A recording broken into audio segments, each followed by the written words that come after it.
the world collides. Culture's calling, it's a crazy ride. Music's pumping, food's on the plate. We're vibing here, let's celebrate.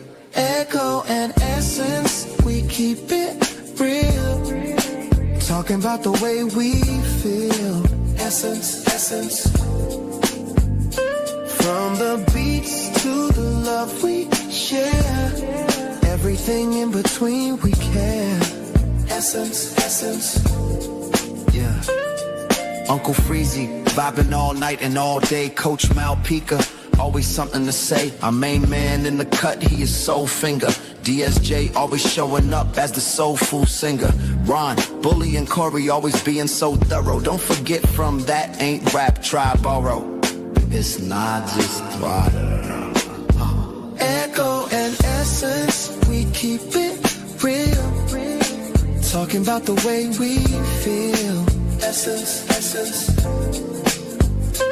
From the beats to the love we share.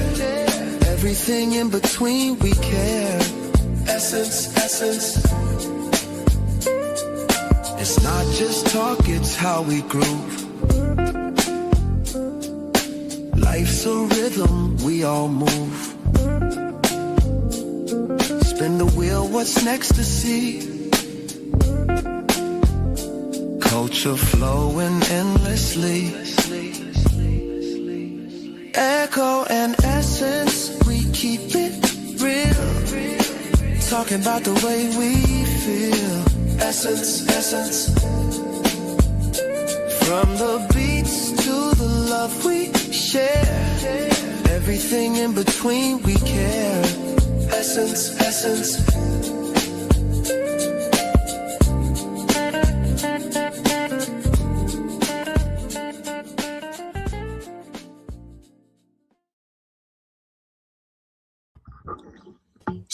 Salute. Hey, welcome to another episode of Echo and Essence. I am Uncle Freezy. I'm joined by Triborough from the iconic podcast, That Ain't Rap Podcast, on all streaming platforms. Y'all make sure y'all check that out. Triborough, what's good, bro? What's good, man? How you doing? I'm ready to argue, bro. Not really with you, right? But with the masses. Okay. I'm ready to argue with the masses, bro. Right. There's been a lot of stuff going around. As I kind of want to throw my proverbial hat in the ring to the conversation about the hip hop culture, where certain things fit, where they don't fit. Right. So today, everyone, the Triborough Gigolo and I are going to talk about in our opinion, the top 10 rap albums of all time. But I have a criteria on how I'll be judging and rating albums. For one, the lyricism and content level has to be iconic. The production of it has to be iconic. The sound quality. What am I listening to? Right? It has to be iconic. The cohesion and album structure has to be iconic. Like, it can't just be a bunch of disjointed songs that you pulled out of your vault and threw on an album and think it's dope. How does it impact the culture? Is it one of a bunch of the same albums that came out during a 2 to 3, 4 year stretch, or does it set the culture? Replay value. Can I listen to it today and have the same feel for it today as I did maybe when I first heard it 5 years ago, or 15 years ago, or 40 years ago? Is it consistent? Right? Is song 1 through 14 great? How about commercial success? Like, how commercially accepted was it? Right? Was it a one-hit wonder type scenario, or was it an album that you couldn't keep off the radio? And the last but not least, did the album take risk and did it innovate? And if the album took risks and it innovated, then it might fall into this category. Triborough, that's a lot, right? Yeah, it is. That's a lot, right? That's a lot. But That's a I lot. think that means we have a high standard, though, right? Right. Yeah, yeah, Yeah. yeah. I think we have a high standard. Can I start off with throwing a live grenade in a room? Would you mind if I just say one album that I think is one of my favorites Okay. that I don't think is a top 10 rap album of all time? Okay. You might be ready to argue with me on this. You may not. I'm just going to throw it out there. Right. Only Built for Cuban Links is not a top 10 man. album for me. Crazy. That's a great album, though, right? Why would you say it's not a top 10? Because so here's the thing, everybody. I love Ray, right? I'm not a Ghost fan, but I do love Ray, right? And I know it's vice versa. People love them together, whatever. I think the album is great, but it sounded like the Wu movement, right? It sounded like everything Wu-Tang Clan, right, in that moment. You know, so like I don't think it separated itself from I don't think it separated itself. Now I love it, and I will physically fight somebody if they say it's not dope, right? I will physically put my hands on somebody if they say it's not dope. But is it better than another Wu-Tang album that I think may make this list?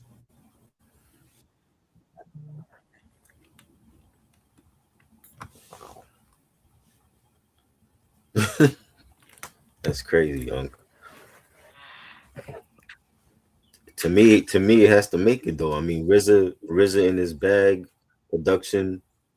You know, Ray and Ghost goes to Barbados to do that album. You know, the impact it had on mafioso rap. You know what I'm saying? Like that's what we you know, Griselda brought that back. They brought back that, you know, street gutter mafioso rap. You know what I'm saying? And that was missing for a while from New York hip hop. You know what I'm saying? But I mean, I think it's the best solo album ever. You know what I mean? So it has to make the list, man. That like track to track, even the interludes when you hear Ghost on Shark Biters and he's talking about how he felt like, you know, Biggie bit Nas's Illmatic. You know what I'm saying? And you know, I mean, you could have interludes on a classic album, but even the interludes were memorable. You know what I'm saying? Right. You know, it's to me it's like, you know, like even the interlude where you had Ghost and Ray talking about the Wallabies and the Wallabies different colors, like that they started that. Like before them, it was like I didn't see nobody rocking Wallabies until Ray and Ghost. I used that to Wallaby rock, culture. You know what I'm saying? But I didn't set the culture though. Right. But they made it popular. You know what I'm saying? Like they made it popular to wear Wallabies. Even now, there's still people rocking Wallabies in 2026. You know what I'm saying? So like from front to back, like there's no skips on that album for me. Like they picked the right singles. The album cuts was strong. That could have been singles. You know what I'm saying?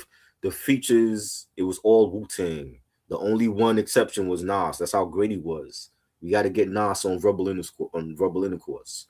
But even like within the Wu, like Wu Gambino's was great. Then you had the Can It All Be So Simple remix. You had Guillotine. Like that whole album is classic. The album cover is classic. You know what I'm saying? Everything about that album is timeless. Like I can play it now, today, and it still feels like 1995. You know what I'm saying? So that's what we talking about, like classics that is timeless through any era, and then how it shift the culture, and how the peers in that genre, how they react as an artist, how are they reacting to it, how are they gonna apply that album to what they got coming out. You know what I'm saying? And that's why it's like to me it's the best Wu solo album ever. Yeah. It could be album 11. Like I just don't think It has to make my top 10. It has to make my top 10. Like when we talk about classic timeless albums, it's right there for me. It could be 1 and 2, right up there for me with Illmatic, Ready to Die. 1 or 2. You know what I'm saying? Like yes, is that timeless? Is what the what the yeah? What the name 1 or 2? of I mean, Bonnie? You said 1 or 2. I don't see too many albums beating it when it comes to top 10. Like we talking about the best of the best, like Mountain Top, Mountain Tail, Mount Rushmore. Cuban Link is right there. That's one of the Mount Rushmore albums. Like when they call the it name in of the rock, Sam and that's Dave? one of the Are albums we right talking there. about? You said top 3. Reg, top 3. we need intervention, bro. Top 3 Reg, we need some help already. I'm already tapping out. I love it. Bro, come on, man. Hey, come on, man. You know I love it, bro. I love it. Shout out to Reg. Shout out to Tori B. Right. Yeah. What though? Yes. Top 3. What? Top 3. Yes. If I'm making my own Mount Rushmore and I'm putting albums, that got to be one of the faces. You got to have Cuban Link on there. Cuban Link got to be on there. You know what I'm saying? Because like I said, I don't think too many albums is beating it, and that was Ray's debut solo album. Ain't too bad. That's one of the best, arguably best rap solo album ever. I know there's others, but that got to be in that conversation. When we talk about debut rap solo albums, Cuban Link got to be right there. It's not even a solo album, dog. I mean, it's Ray's solo album featuring Ghostface, and then Ghostface did it in '96 with Iron Man, where he had both Ray and Capadonna, and like he did a great job introducing Capadonna on that album, so that when the Pillage comes out, we're already familiar with Capadonna. I felt like if this album make it, then somebody else it's gonna be a disservice to someone else, bro. Yeah, there's gonna be albums that don't make it, but we like the main ones. There's a couple easily we could do 10 main ones that nobody would get mad about. Like like this got to be on there.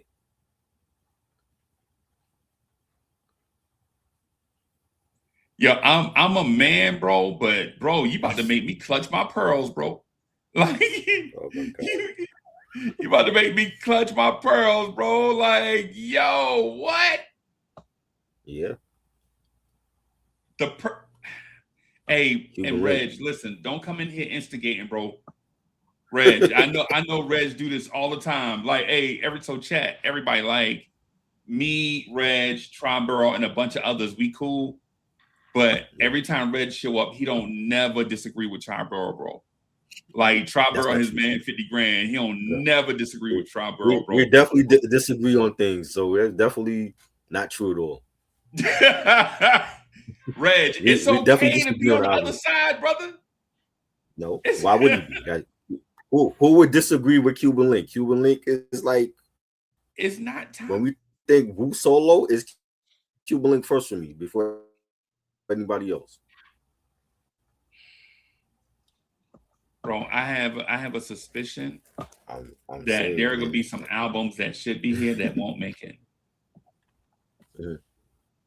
Right? I just have a suspicion. Hold on, let me do this. Let me do this real quick. All right, so let me do this real quick. You tell me an album that is basically universally top 10 that you feel like won't be top 10 on our list.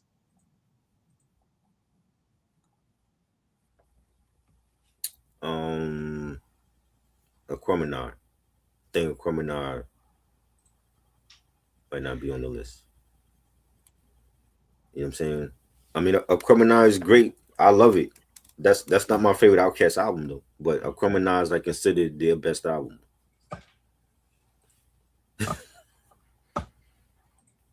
I thought this was gonna be fun, bro. It is. Bro, it's a Criminal. A Criminal is great. It's a great album. It's a great album. It's considered their best album though. Not mine. Mine would be AT Aliens, but Aquemini is considered Outkast's best album. Oh my God. Did you just say Aquemini? Yes.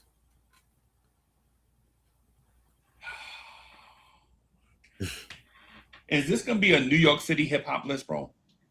Nah. It's gonna be all over. We're gonna be going to the West Coast too. Oh.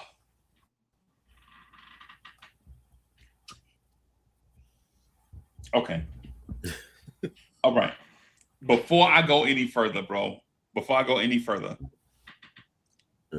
I need to ask you this just to make sure I'm in the same train of thought with you. In your mind, right now in this moment, what's the greatest rap song ever?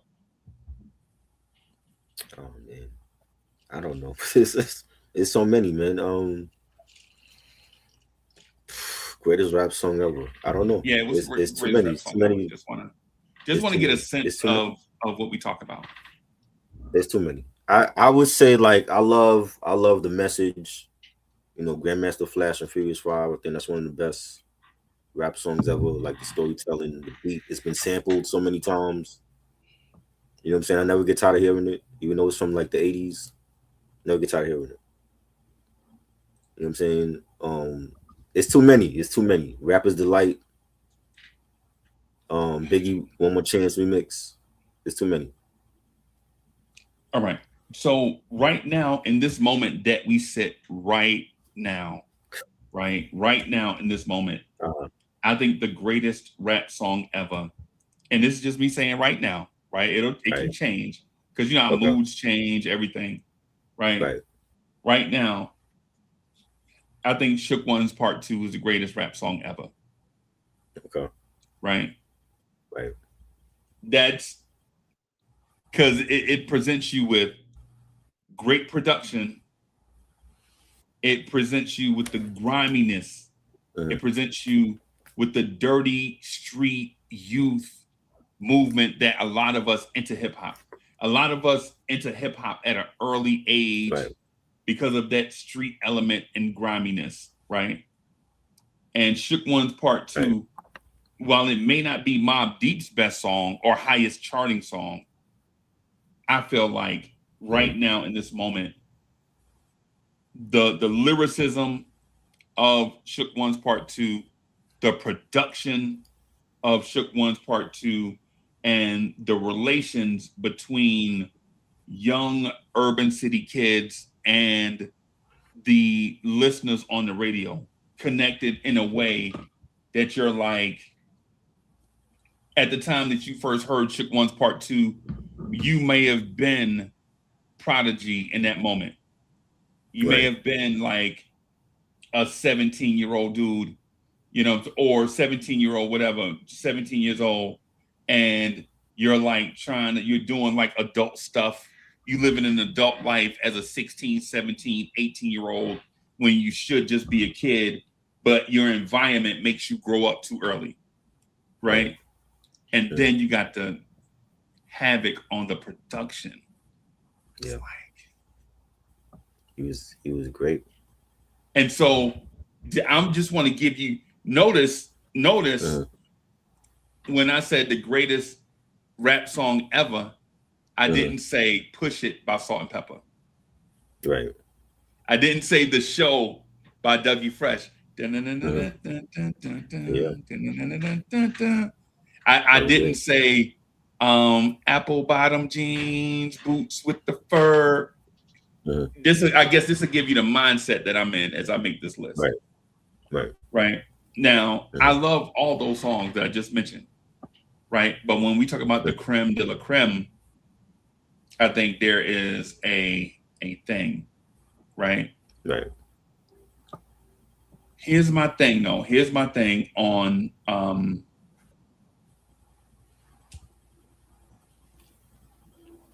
Only Built for Cuban Links. Yeah.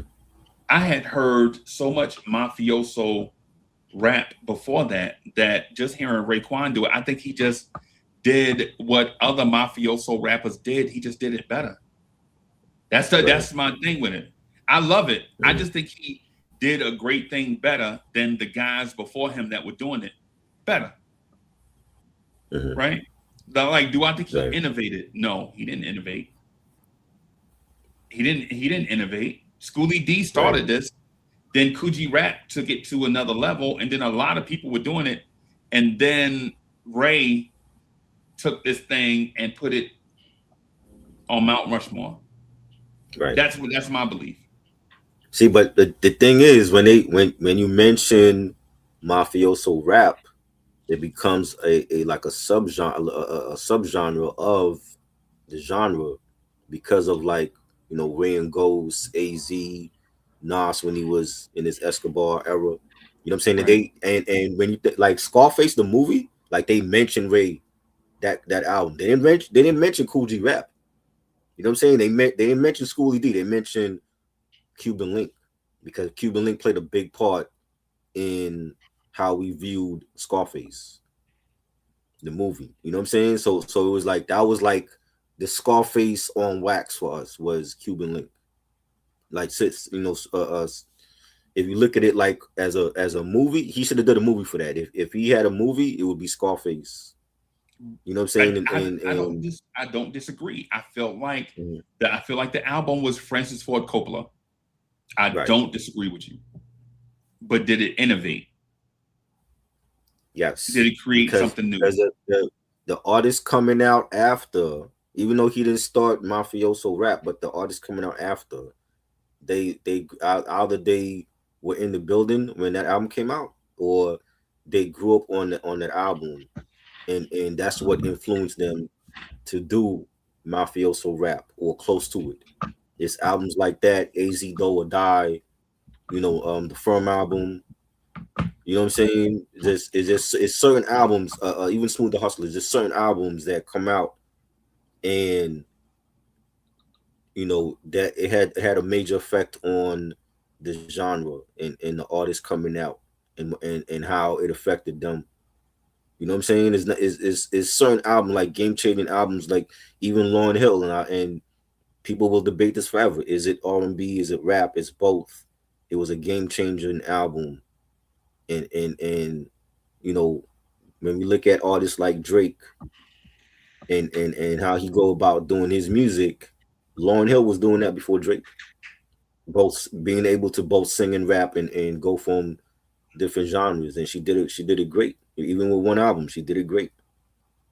You know what I'm saying? There's not too many artists. I don't think there's an artist right now that can do a rap R&B album now, and it's just great, and they go into the Hall of Fame with just that one album, and that's how great she was as a solo artist, and then to her group, the Fugees. You know what I'm saying? So it's like Cuban Link to me was like rocking your shoe. Then Cuban Link to me was that much of a game changer, even though he didn't start the mafioso rap thing, but he perfected it, and then the wave kept going after that. Okay. All right. I'm with you. Miguel P, salute. Aquemini, I can kind of see where you were going with it. Like, Aquemini, maybe not. Right? But I feel like albums like, if you mention this, I feel like albums like Yo Bum Rush the Show or Criminal Minded are not going to get added because we add like a borderline album. Borderline top 10 is the reason why. Because I would love to say put Only Built for Cuban Links in the top 10 without any accountability, right? put it in there, and I don't care who fall out. But I can't do that because it's not fair to the list. Right.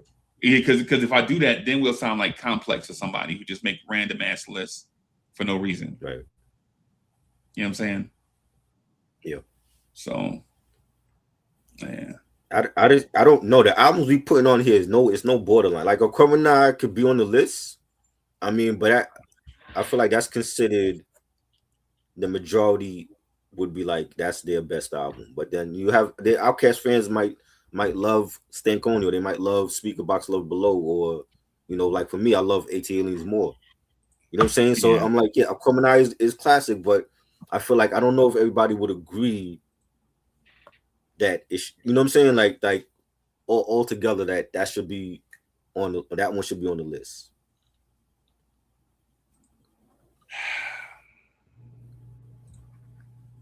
Bro, I think you're right.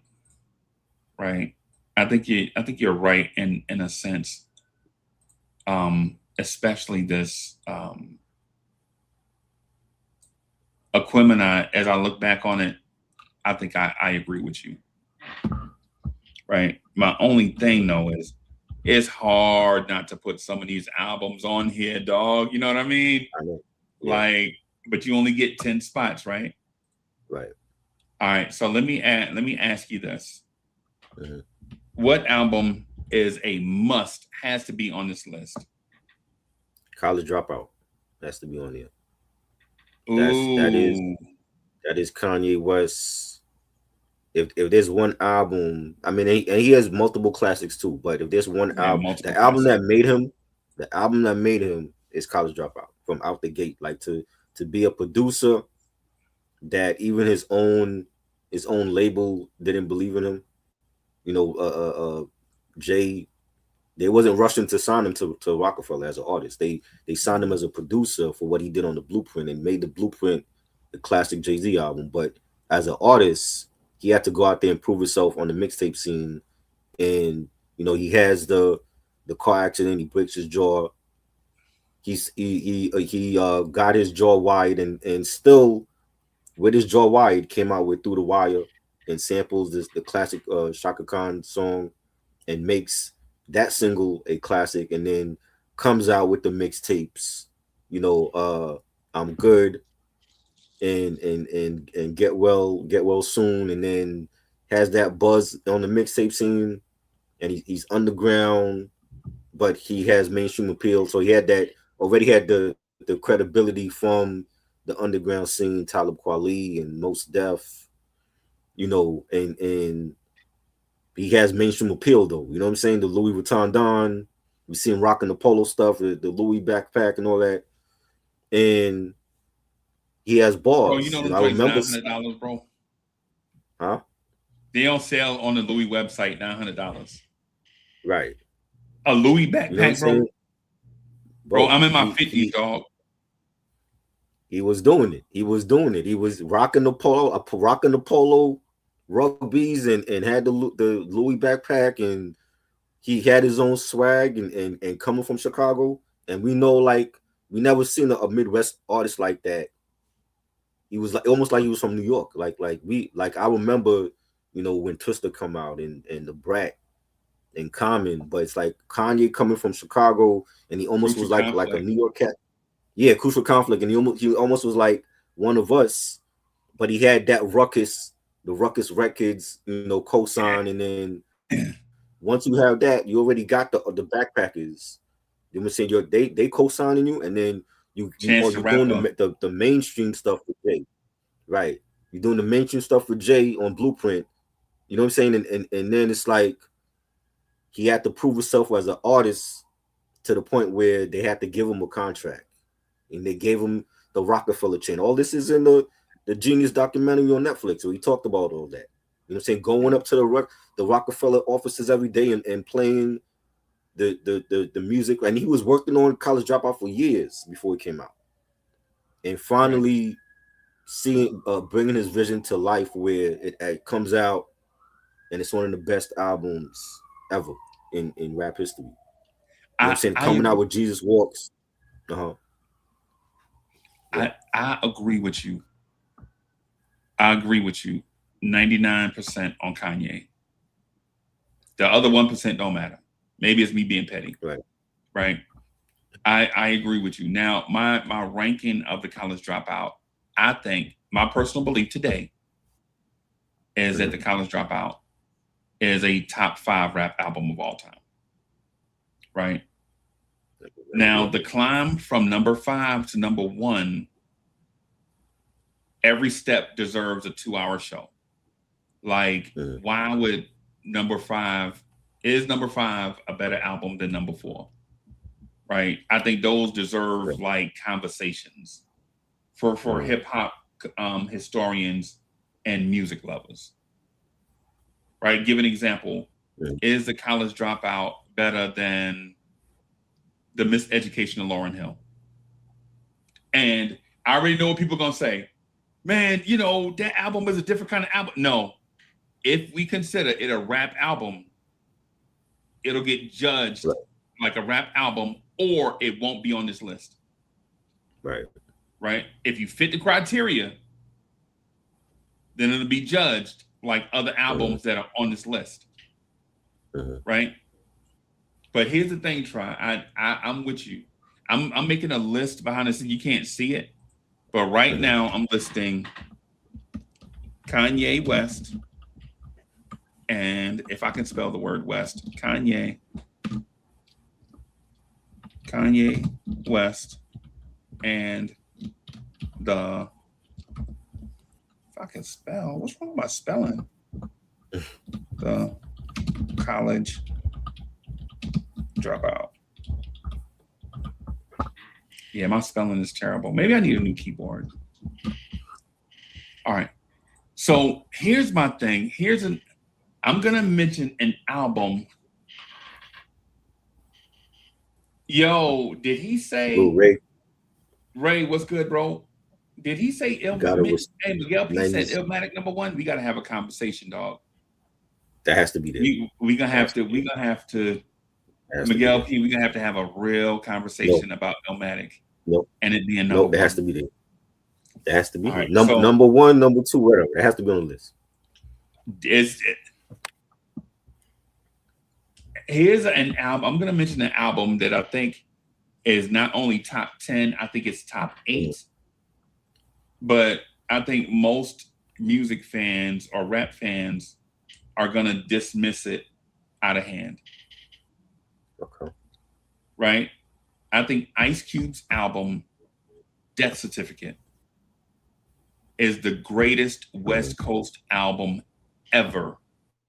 Wow. And I'm talking about from far north as Macklemore and Ryan Lewis, Sir Mix-a-Lot, all the way down to Snoop Dogg and Long Beach area, Doggy Style. I'm saying from Ryan Lewis, Sir Mix-a-Lot, all the way up in Seattle, all the way down to Seattle, Long Beach. West Coast, right? I'm saying to y'all, I think Death Certificate is the greatest West Coast album of all time, right? And here's why. It's not as simple as the best rapper / lyricist leaving the hottest group in America at the time to go solo. It's not that simple. Because y'all remember the sample, Ice Cube, write the rhymes that I say. Y'all remember that, right? Right? Y'all remember Ice Cube from songs like Wicked, It Was a Good Day, Bow Down, Jacket for Beats. Y'all remember all of those, right? Yes. But Ice Cube's Death Certificate took production from Public Enemy, basically, right? Took that production and intertwined it with West Coast sensibilities and came out with the perfect mix of what East Coast beat banging sounds like over West Coast life, but a lyricist that's neutral. Because the thing is with Ice Cube, people forget, as a rapper / lyricist, Ice Cube is a neutral sounding rapper. He doesn't sound he doesn't sound like, yeah, one for the 93 shot. Right. And he don't sound like MCA. MCA. Right? He don't Right. sound like Snoop Dogg. Ice Cube sounds like a neutral sounding rapper, right? Ice Cube sounds like he's street smart. Now, here's the thing. Here's the thing with Ice Cube. Just like a lot of rappers. Tribal and I just had the conversation about Run DMC. You forget how young this dude was when he made Death Certificate. I think Ice Cube was 21, almost 22. On the album, he's talking about how this album has to be a success because he got a son on the way, right? He mentioned his first son in that. And I forget what his son's name is, but his son now is an actor. O'Shea Jr. Yeah, O'Shea Jr. Yeah. So the success of his son, or the future endeavors, I'll put it that way. All the future endeavors, if Death Certificate flops, you never get the other stuff that's after it, right? Or you probably won't get the stuff that comes after it, because there have been a lot of dope rappers like OC and Nine and guys that can rap, that if their first album didn't have success out the box, and now they're afterthoughts, right? Okay. So Ice Cube, knowing this, puts out Death Certificate, and it has a theme, right? There's a theme to it, right? There's a death and a rebirth, a death side and a birth side, and you can see him maturing from the NWA side to the Ice Cube being a man side. Now, the thing about that is all of that is that's cool. That's cool. It had a theme to it, right? Triborough mentioned, though, at the same time, that Only Built for Cuban Links had what? A theme to it. Mafioso, right? Ice Cube had a different thing, right? He had a theme, like the theme is going from a boy to a man in this world where even though you go from a man, you're still a young man / boy, but now you got a son that's dependent on you to be successful. Family, right? Ice Cube's talking about everything from the streets to politics to relationships with girls, relationships with the industry, all of that stuff. Death Certificate is an album that talks about stuff, whereas we heard albums over the years where a slick talking rapper over old school R&B samples said absolutely nothing for 3.5 minutes, and we consider it classic. We know it. We exalt these guys. Like take an old school sample, flip it, and just rap over it. Don't say nothing. Everything's safe, and we consider it a classic. And I'm not throwing shots at Jay-Z, by the way. I'm just saying, just in general, right? But Death Certificate, even when you listen to it today. When you listen to it today, the stuff that he said in 1991 is still stuff that's prevalent today. I think Death Certificate is not only top 10, is top 8, but I do feel like I'll get some pushback. Try, what do you think about Death Certificate, bro? He had multiple classics. Like Death Certificate was the first one that I listened to when he went solo. It was that one. But he had before America's Most Wanted was 1990. That was all Bomb Squad producing the West Jacket Coast. for Beats is on there. Right. You know what I'm saying? Endangered Species, or you know what I'm saying? Who's the Mac? And You Love the So Hate. yeah, that one. Right. So yeah, that one. You got this. I'm not mad. Death Certificate is great. I feel like that could, I don't know. I mean, because people say it's like the tribe debate. It's like Low End Theory, Midnight Marauders, which is the, you know what I mean? Right. So America's Most Wanted or Death Certificate, even the Predator. Predator was my favorite though. You know what I'm saying? But that's not until like 92. Definitely experimental. Right.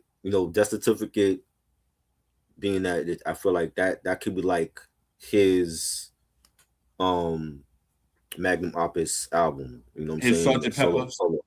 Yeah. Yeah. Yes. Not for the pop charts, right? You know what I'm saying? Yeah, Like he had his quoting Ice Cube. That's an Ice Cube quote. right, but he had. I mean, he had his.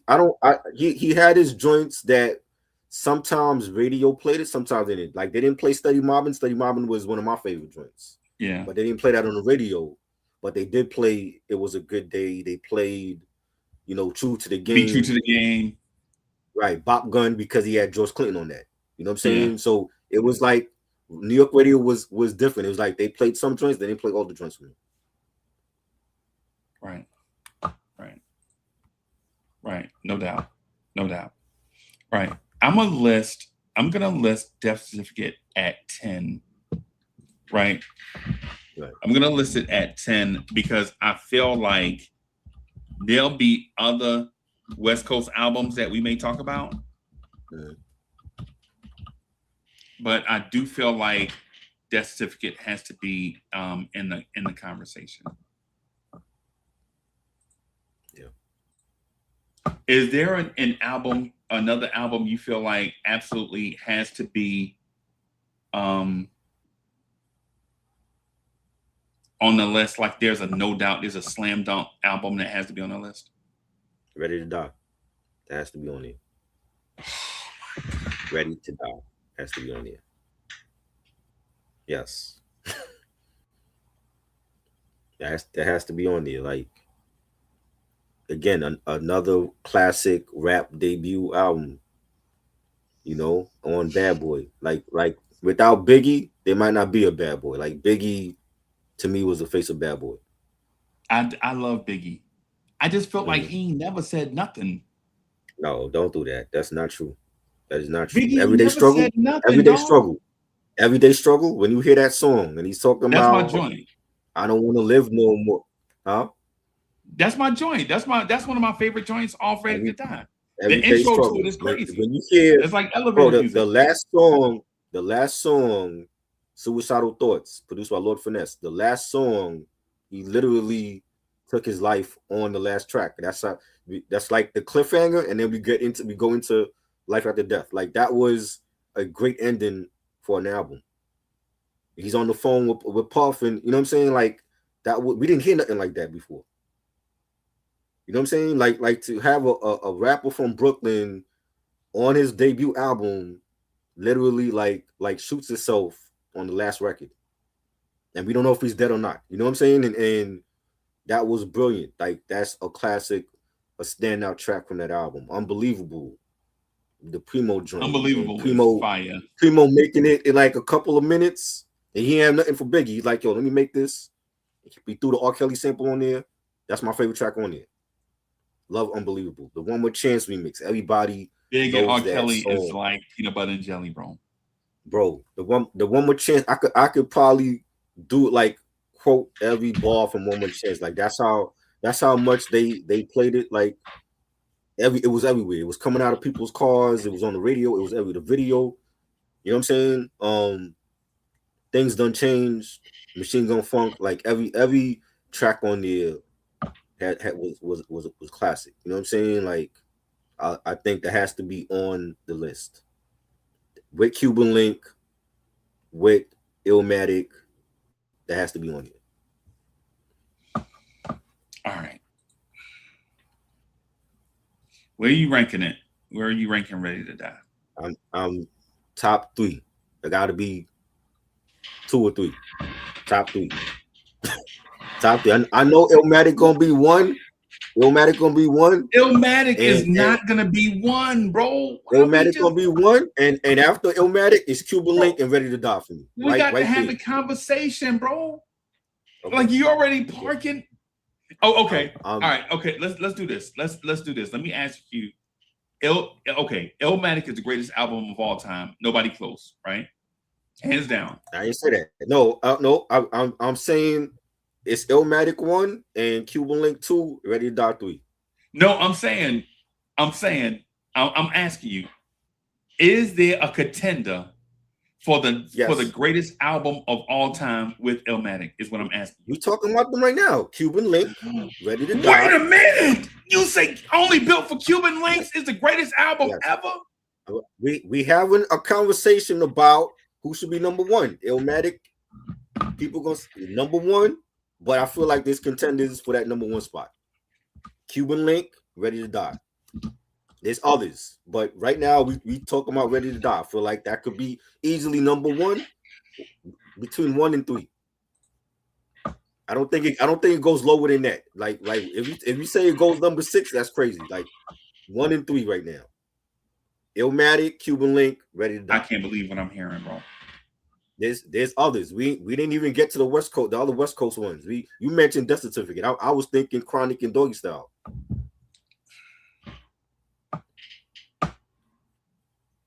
So you didn't even consider Cypress Hill album.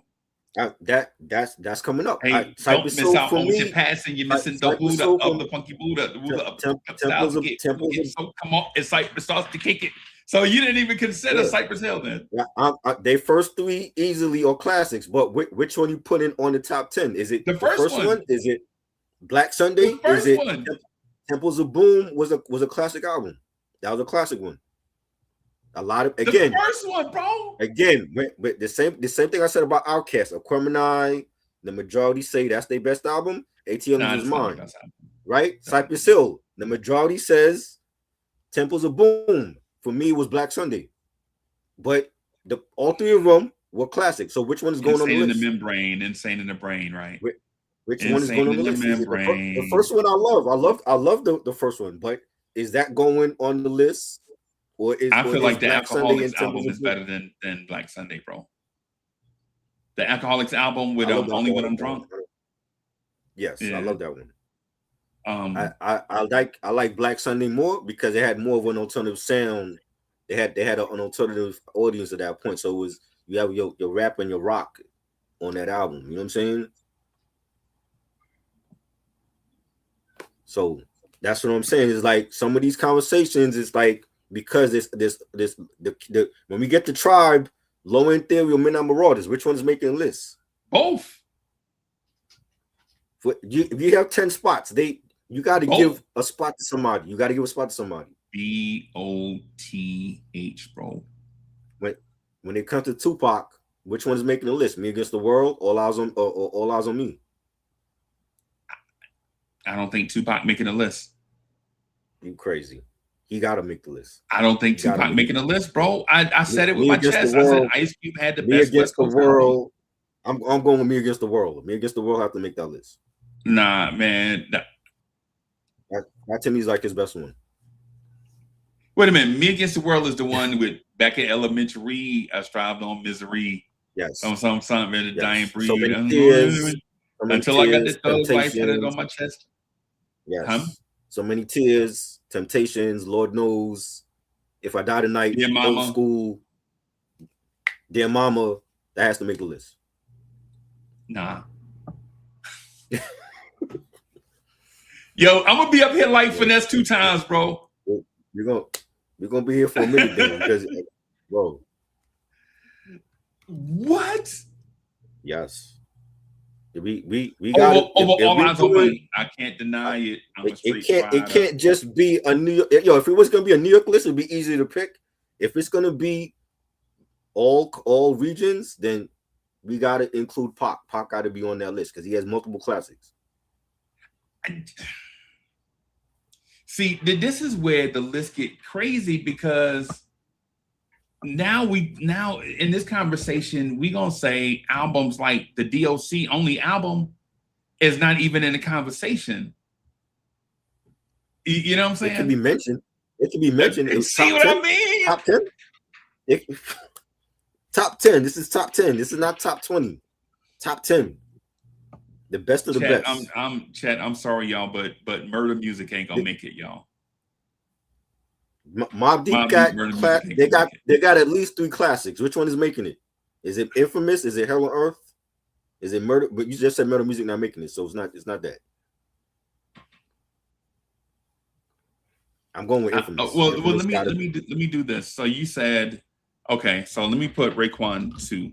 I just want to track the conversation, right? Raekwon to only built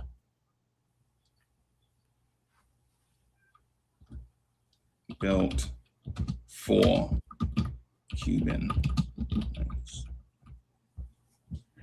And then you said 3 was Ready to Die. Oh my God.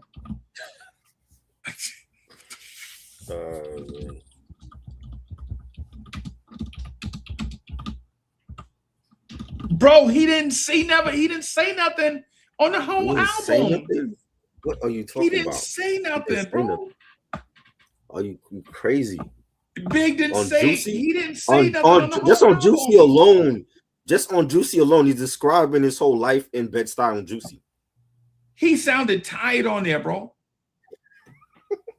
Yo, it was all a dream. I used to read Word Up magazine. Now, Big is my guy, bro. Big is my guy. You know how I feel about Warning, bro. You know how I feel about Warning, bro. Warning, right? Another. You know how I feel about it. I think Warning is a masterpiece. Me, Warning is the best joint on there. Right? To me, Warning is, if you were going to explain to a race of aliens what is hip hop, it's Warning. Okay. Right? You tell a guy rap on the spot. Hey, rap. And dude just like, who the fuck is this? Paging me at 5:46 in the morning, crack of dawn, and now I'm yawning. Wipe the coal out my eye. See who's just paging me and why. You know what I'm saying? That's hip hop, right? That's rap. Yeah. Like somebody it's talented. Like also, he's telling a story. I know. Easy Mo B. Hey man, another underrated producer, bro. Hey, that has to be on there. Top 3. But to have, bro, I'm looking at the top 3 is Illmatic, Only Built for Cuban Links, and Ready to Die. So who's in 4th then? Chronic. The Chronic. For what Dre did as a producer. It's definitely a top 25 album ever. No, that is a top 10 album. Top 5 easily. The Chronic, that was my introduction to Dre as a producer in '92. I had a friend that came over with the bootleg tape and played it, and I was mind blown when I heard the intro. Just the intro alone, when him and Snoop is going at Uncle Luke and Easy. Just the intro alone, not even getting to, effing with Dre Day and all the other stuff. Just the intro alone was classic. Just to start off that album, and then when we get to the other songs, the Dre Day and Let Me Ride, and of course, Nothing But a G Thing was a huge hit. My mother loved that song. You know what I'm saying? And introducing artists like Snoop Dogg and the Lady of Rage and the Dog Pound, RBX. You know what I'm saying? Warren G, Nate Dogg, like that whole Dog Pound, that whole Death Row slew of artists was phenomenal. You know what I'm saying? Stranded on Death Row. You got Bushwick Bill doing the intro on that. You know what I'm saying? Lyrical Gangbang with Rage went off on that. Even the skits, These Nuts, the These Nuts skit was a thing. You know what I'm saying? Like that whole album from front to back is no skips on that album.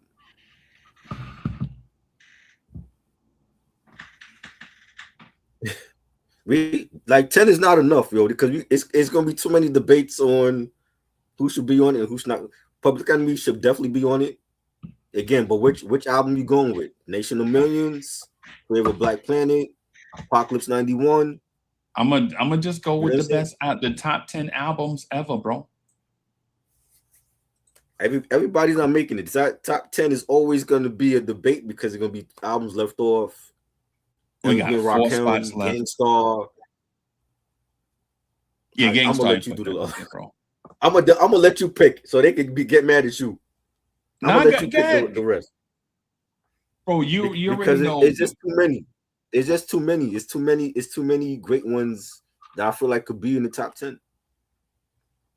All right. How about we do this? How about we take turns? You go and then I'll go.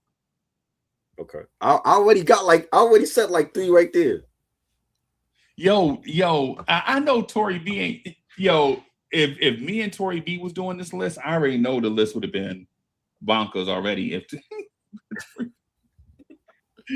If me and Tory B was doing the list, I already know the list would have been bananas, right? Criminal Minded. We mentioned that too before we came on. Criminal All right, Minded. so which one you want to put up? Which one you gonna do, though? Public Enemy, Nation of Millions got to be on there too. Nation of Millions. Oh my God! Oh my! That is a 5 classic. That is a 5 mic classic. That has to be on there. You know what I'm saying? Just the joint stuff's coming from it, like the Bomb Squad production. You know. Okay. All right.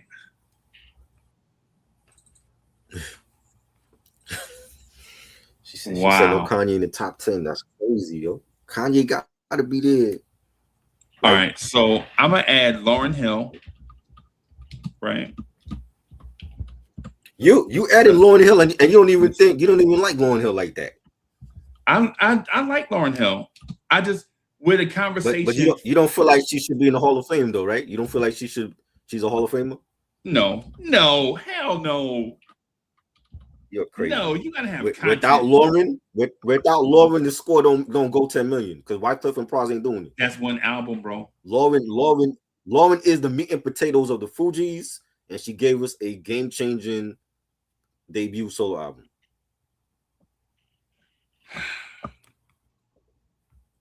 See how we only got 2 spots left, bro? I said 10 is not enough.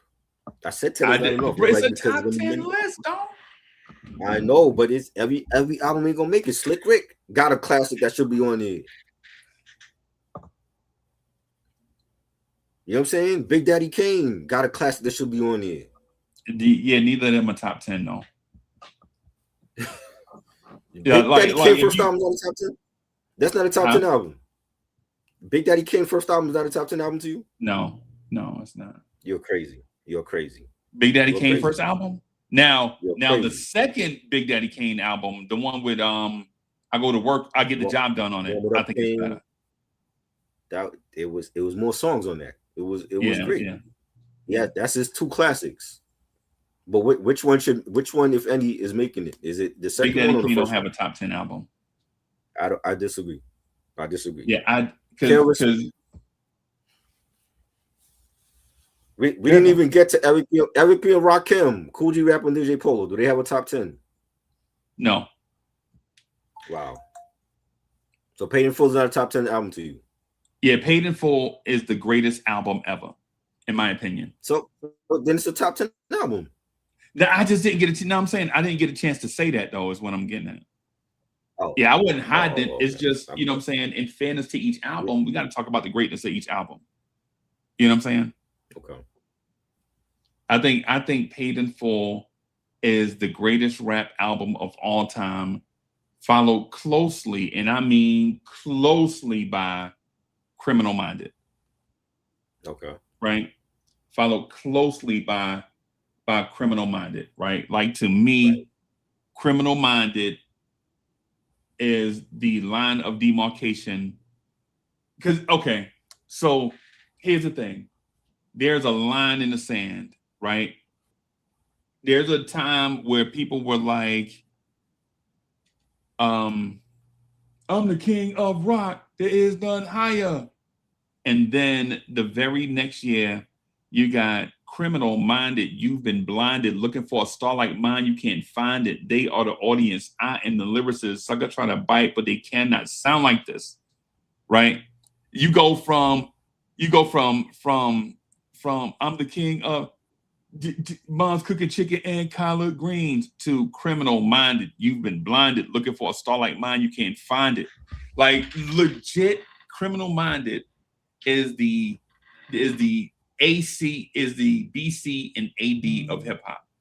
1986, the year of KRS bursting onto the scene, Public Enemy bursting onto the scene, Big Daddy Kane bursting onto the scene, Eric B. and Rakim bursting onto the scene. It's like that line of She tried to open, but it was a can of dog food. You be illin'. Like you go from that to I was a fiend before I became a teen. Something like go to iTunes music treated like pieces of puzzles complicated. You know what I'm saying? Like you legit, like there's a line in the sand. So Criminal Minded, I think, led the way for that. Right. And not saying that something's wrong with rap music before 1986. What I'm saying is if we're talking about innovation and creativity and being different, I think Criminal Minded has to be on the list because in a way, I think we appreciate KRS-One, but we never give KRS-One his flowers. Like when we talk about people that are great, like people that truly had an impact on hip hop, we talk about Kendrick Lamar. Right? We like, yo, Kendrick, hey man, Kendrick said such and such. And then we forget about KRS-One, where we don't forget. The generation now forgets him. We don't forget him. We know what he's done for BDP as a solo artist, you know, the self-destruction movement. We know what he's done. You know what I'm saying? Like he has to be discussed more. You know what I'm saying? He's definitely a legend. I've seen him live. He was great live too. You know what I'm saying? We don't forget about him. Not our generation.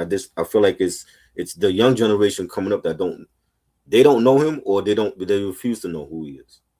Right. And see, the thing is with guys like artists like KRS, they've been a soldier for the culture more so than anybody else. Because KRS-One is the one artist that I would say gave more to the culture than he received from the culture. Right? Because there's some people that give stuff for the culture. Like for instance, Jay-Z gave a lot to the culture, right? But how much did Jay-Z take from the culture? He's giving us a lot, though. He's giving us a lot, right? He's giving us a lot, right? But Jay-Z's not accessible. Jay-Z's not KRS-One. And I'm not saying that he should be. What I'm saying is I'm okay with Jay-Z being that. But if that's the case, I feel like we should put KRS-One on a pedestal for being a purveyor of hip hop.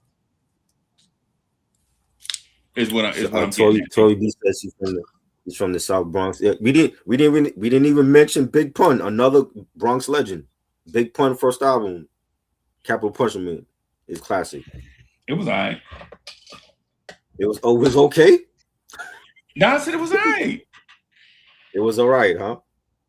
The first Latino rapper to go platinum ever. It was just okay. No, I'm not. No, again, I'm not disrespecting Big Pun. I just think De La Soul's first album, Potholes in My Lawn, is better. That's just my opinion. And this is why I don't like doing the top 10, because every album is not gonna make the list. We didn't even mention Into the Wu-Tang, Black Moon first album. 12 and 36 Chambers. Bro, this is why when you said Only Built for Cuban Links, I'm like, how do we put Only Built for Cuban Links up here and 36 Chambers ain't gonna make it? I mean, we could look. Some part of Wu-Tang got to be on there. If it's not Into the 36, it got to be Cuban Link. One of them got to make the list. If it's gonna be top 10, in my opinion, I personally like 36 Chambers more than a Purple Tape.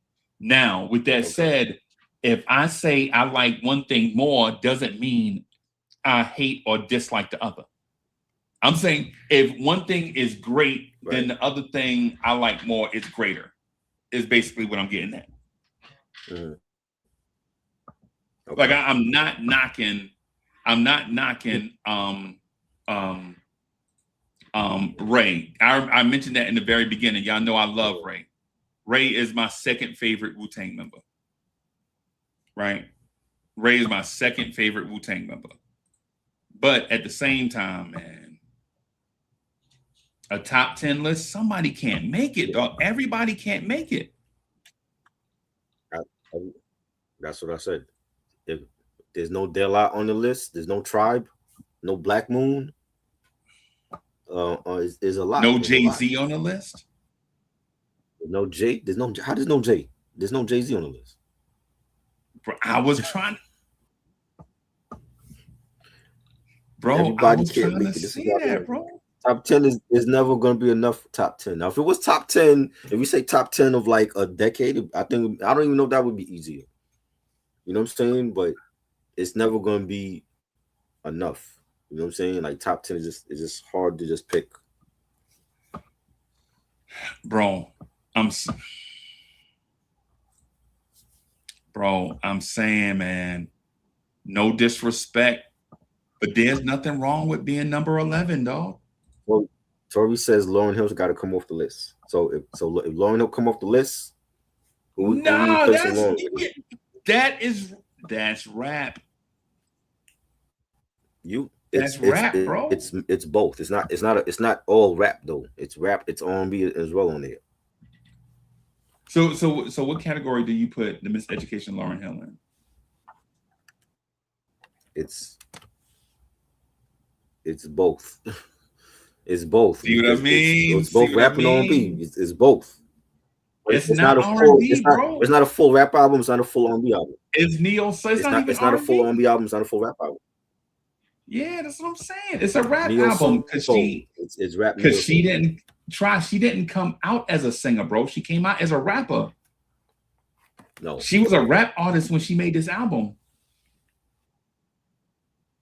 Yeah, but she not rapping on all the songs though. She's singing on some songs. Like to Zion, she's singing on that. She's not rapping on that. Yeah, man. You know what I'm Yeah, saying? man. Like she had the song with D'Angelo. She's singing on that. She's not rapping on that one. I Nothing even understand. matters. She's singing on that one. I understand. That's why I'm saying. That's why I'm saying it's not a full rap album. It's rap and it's R&B. It's rap so and it soul. shouldn't be on the top 10 rap albums. I'm not saying it should be on the top 10. I'm saying it's like if we're doing like a full if we're doing like a full rap album list, then I would take it off. But to me, it's a game-changing album. But if it was just a full rap album, then she gotta go. I think I you gotta gotta replace it with. off. I think you gotta The take the Chronic, Chronic off nah, and move Chronic Miseducation up. How the Chronic is going off, but you keeping Miseducation? Yes. But then it becomes a New York list then. Nah, With the it's exception not a New York list. of Ice Cube. Yeah, but he's the only one from the West Coast right now. We ain't got no Pac on here. There's no Cypress Hill. There's no That's why we Farside. gotta.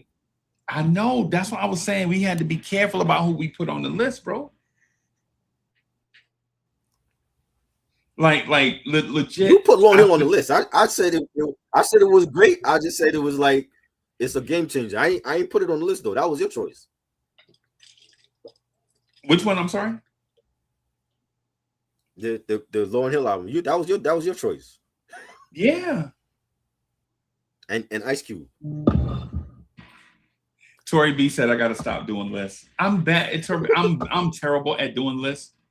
Like, hey, Tori, I just did a grocery list and gave it to Miss Mocha, and it just had fruits and berries on it. Like blueberries, bananas, strawberries. Hand to the man. I just sent her a text, the grocery list, right? Nothing but fruits and berries on it. I'm terrible. I'm terrible at lists. And her, hey, Tori B and her ass gonna come in here and say exactly. Get your ass out of here. Oh, man. Tori B, she gonna walk in the room talking about exactly. Like, yeah, man. Yeah, man. Yo, that's crazy. But yeah, hey, try, bro. You got to keep, because the thing is, in my mind, the College Dropout and the Miseducation of Lauryn Hill, right, are like in that same lane of soulful hip hop that we grow to appreciate. Right? But Kanye ain't singing on that. Kanye ain't singing on College Dropout. I understand. But what I'm saying is the vibe of it is that, right? That's the vibe of it is older, soulful samples in music. Like it's not classic 808, boom bap hip hop. It's not that. And so, if this is a list of just top 10 boom bap, I would be like, okay, well, maybe not The College Dropout, right? Maybe not Lauryn Hill, right? Maybe not, right? But if we're just talking So about what do hip you hop put in in? general, What do you put in on that? If you take all those two lists, what do you put in on there? Paid in Full and Criminal Minded definitely belong on a list, right? They definitely belong on a list, right? Now, depending on how you feel about Snoop Dogg's first album, Doggy Style, Classic. probably. Gotta be on Now, here's one that we rarely talk about, and it might be a top 3 album of all time. And it's an album called 400 Degrees by Juvenile. And listen, I know how New Yorkers feel about non-metro area hip hop. But 400 Degrees, bro, come on, man. What are we talking about, bro? Top 10 all time? Top 10? Yep. Juvenile. Yep. Juvenile? Yep. Top 10. Yep. Absolutely. Yeah. No. Absolutely, bro. I wouldn't put it on the list. For this list, I don't think his album deserves to be on the list. Okay. What about so 400 Degrees don't make the list. How do you feel about production and lyricism? I love it. That's a major thing, a major factor. I see if that's the case, then 400 Degrees got to be up here because you got you have a top 100 lyricist in Juvenile, and maybe a top 13, 14 producer in Manny Fresh. 100? He wasn't even the best on Cash Money. It was Weezy that was better than him. Top 100?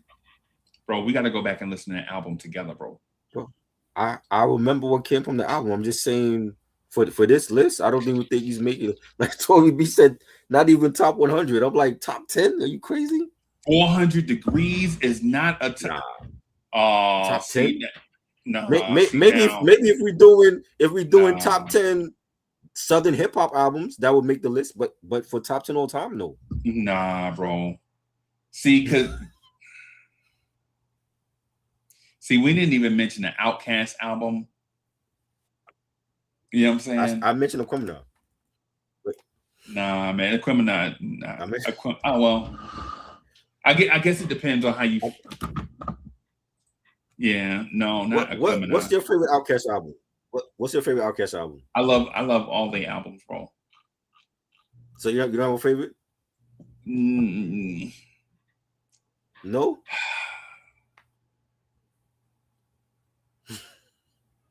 Who's your favorite artist from the South?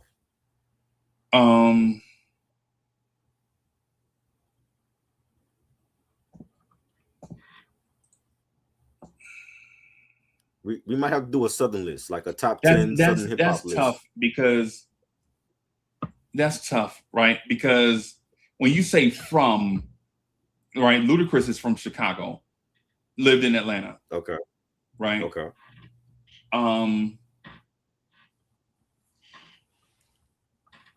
T.I. got some classics. What's your favorite album? And then how far is south? Is DC south or is DC north?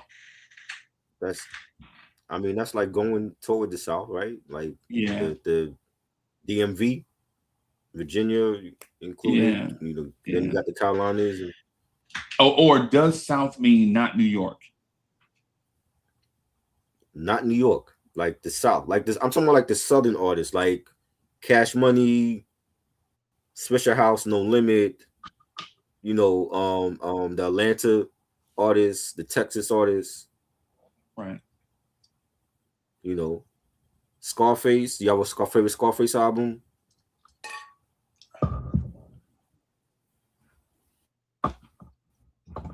Yeah, that's what I'm saying. Because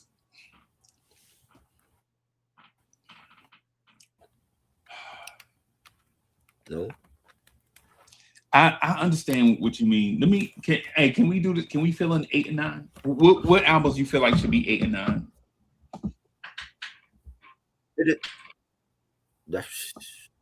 I mean, we don't got Into the Wu-Tang on there. There's no Boot Camp on there.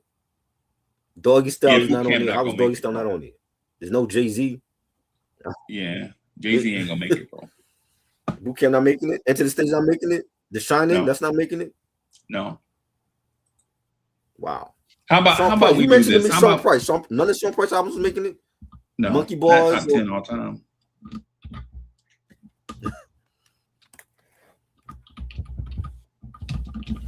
How about we do this for my guy, man? Let me show my guy some love. I mean, hey, when we say not from New York, there's artists in Philly like Will Smith that got classic albums that could be on this list. Yeah, you know what I'm saying. We got the Roots. You know what I'm saying. They could easily make this list. Elder Half-Life, that was a classic. Things Fall Apart. You know what I'm saying? We got Jersey, the Jersey artists, Redman, Naughty by Nature, Queen Latifah. I'm gonna just say this about our list. Just keeping it a stack. I don't think Ready to Die is top 10. The Chronic meets the criteria. I just think there are albums that are better. Public Enemy, I don't know if it's top 10. What I do know, though, just based on our conversations and what we generally talk about, generally accepted. Eric B. and Rakim Paid in Full is a generally accepted top 10 album.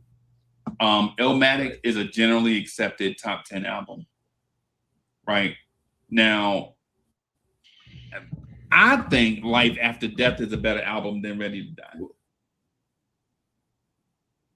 That's just opinion, though. Right? That's just opinion. Right? There are some great albums out there, bro. Like Midnight Marauders, The Low End Theory, in my opinion, should be on any top 10 list. Whether they're 10 and 11, whether they're 9 and 10 or 8 and 9, wherever you put them, right? I think Potholes in My Lawn is a classic album by De La Soul. You mean 3 Feet High and Rising? I mean, yeah, 3 Feet High and Rising. I keep saying Potholes in My Lawn, but 3 Feet High and Rising. I'm sorry. Yeah, 3 Feet High and Rising. Yeah, my mistake. 3 Feet High and Rising to me is a classic album. Right. Who else had a classic album?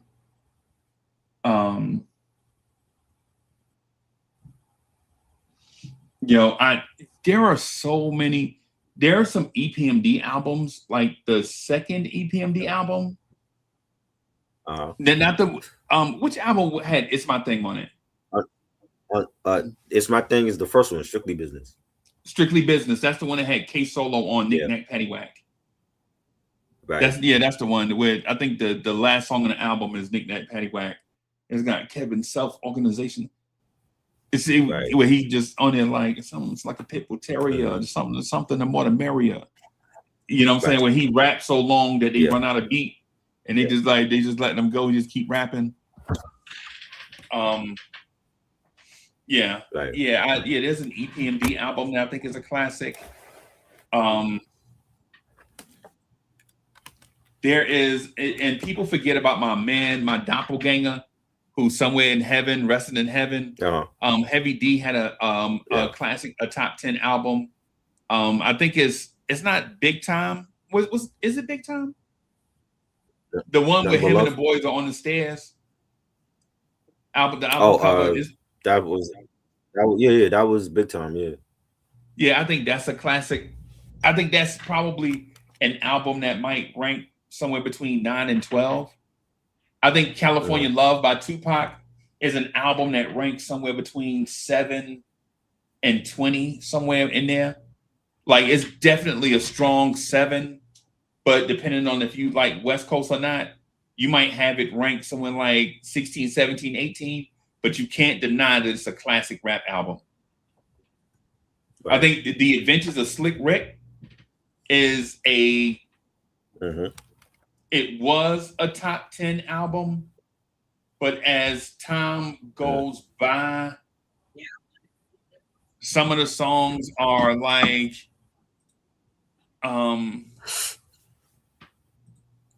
as time goes by, some of the songs on there may be dated, like Indian Girl and all that. You're like, that used to be dope. I don't know how dope it is now. Right. Man. Mama Said Knock You Out, I think, is an album that's somewhere between 4 and 50, depending on how you like LL. Like if you're an LL fan. Okay, bro, my bad.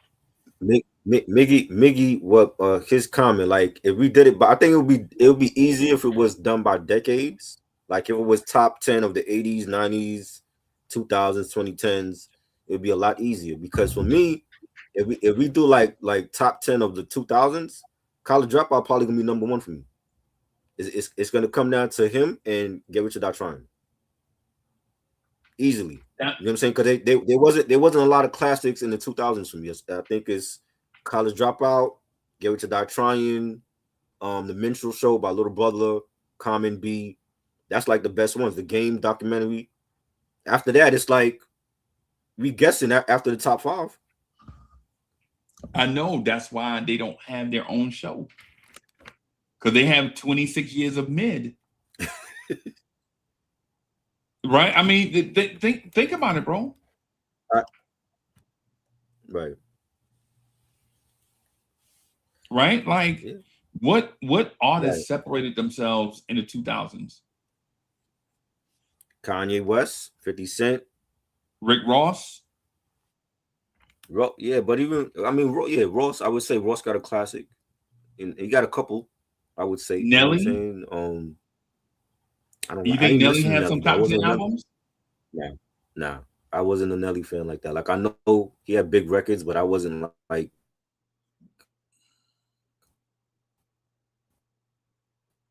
I'm saying, bro, like buying his shit like that. Yeah, I'm. That's what I mean. Like, you know what I'm saying?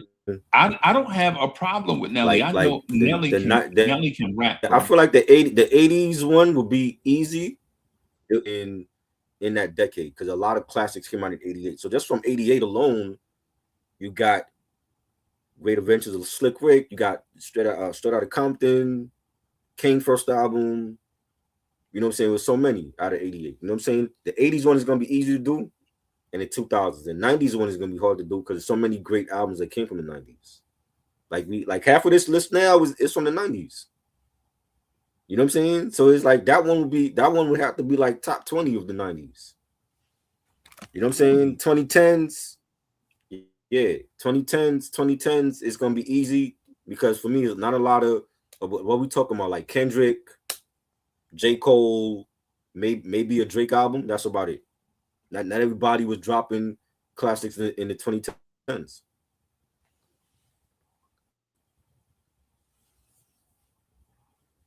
You know what I'm saying?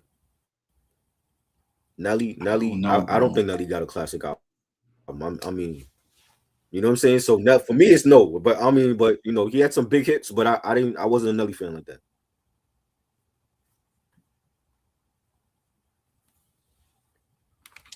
Even you put Nelly on the list, right? That's like what, 6 spots.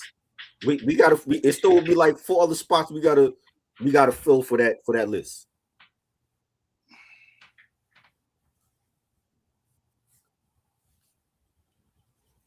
You know, I'm thinking about what you're saying, bro.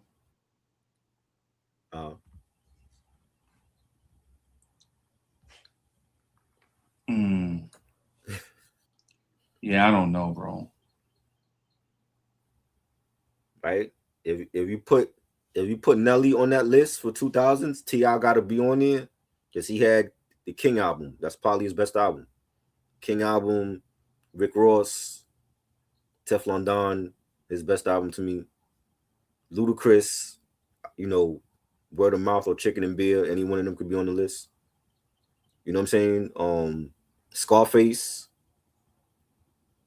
You know what I'm saying? Like, so I think that's probably the list that the more the Southern artists will get more shine on because they will run in the charts at that point. Okay. You know, Bun B, he came out with Trill, his best solo album.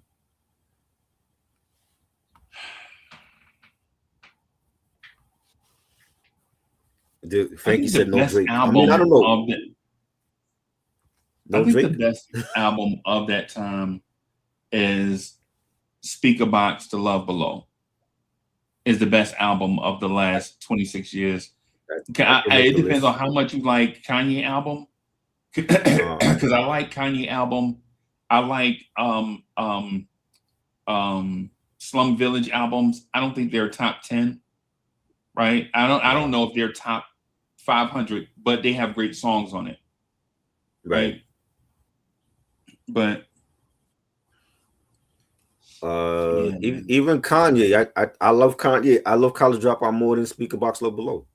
I think it's better than both of those albums.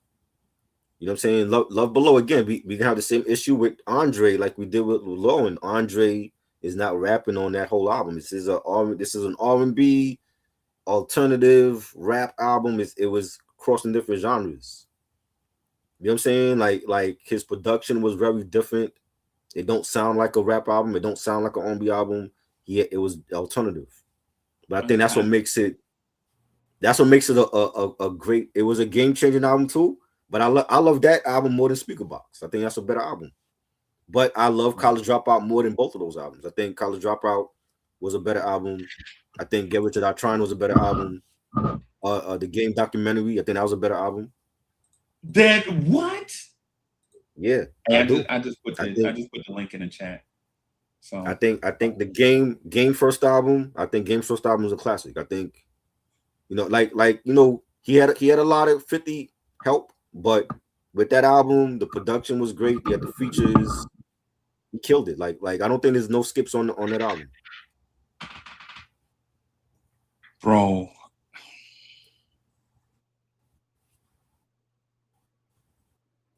Better than Speakerboxxx.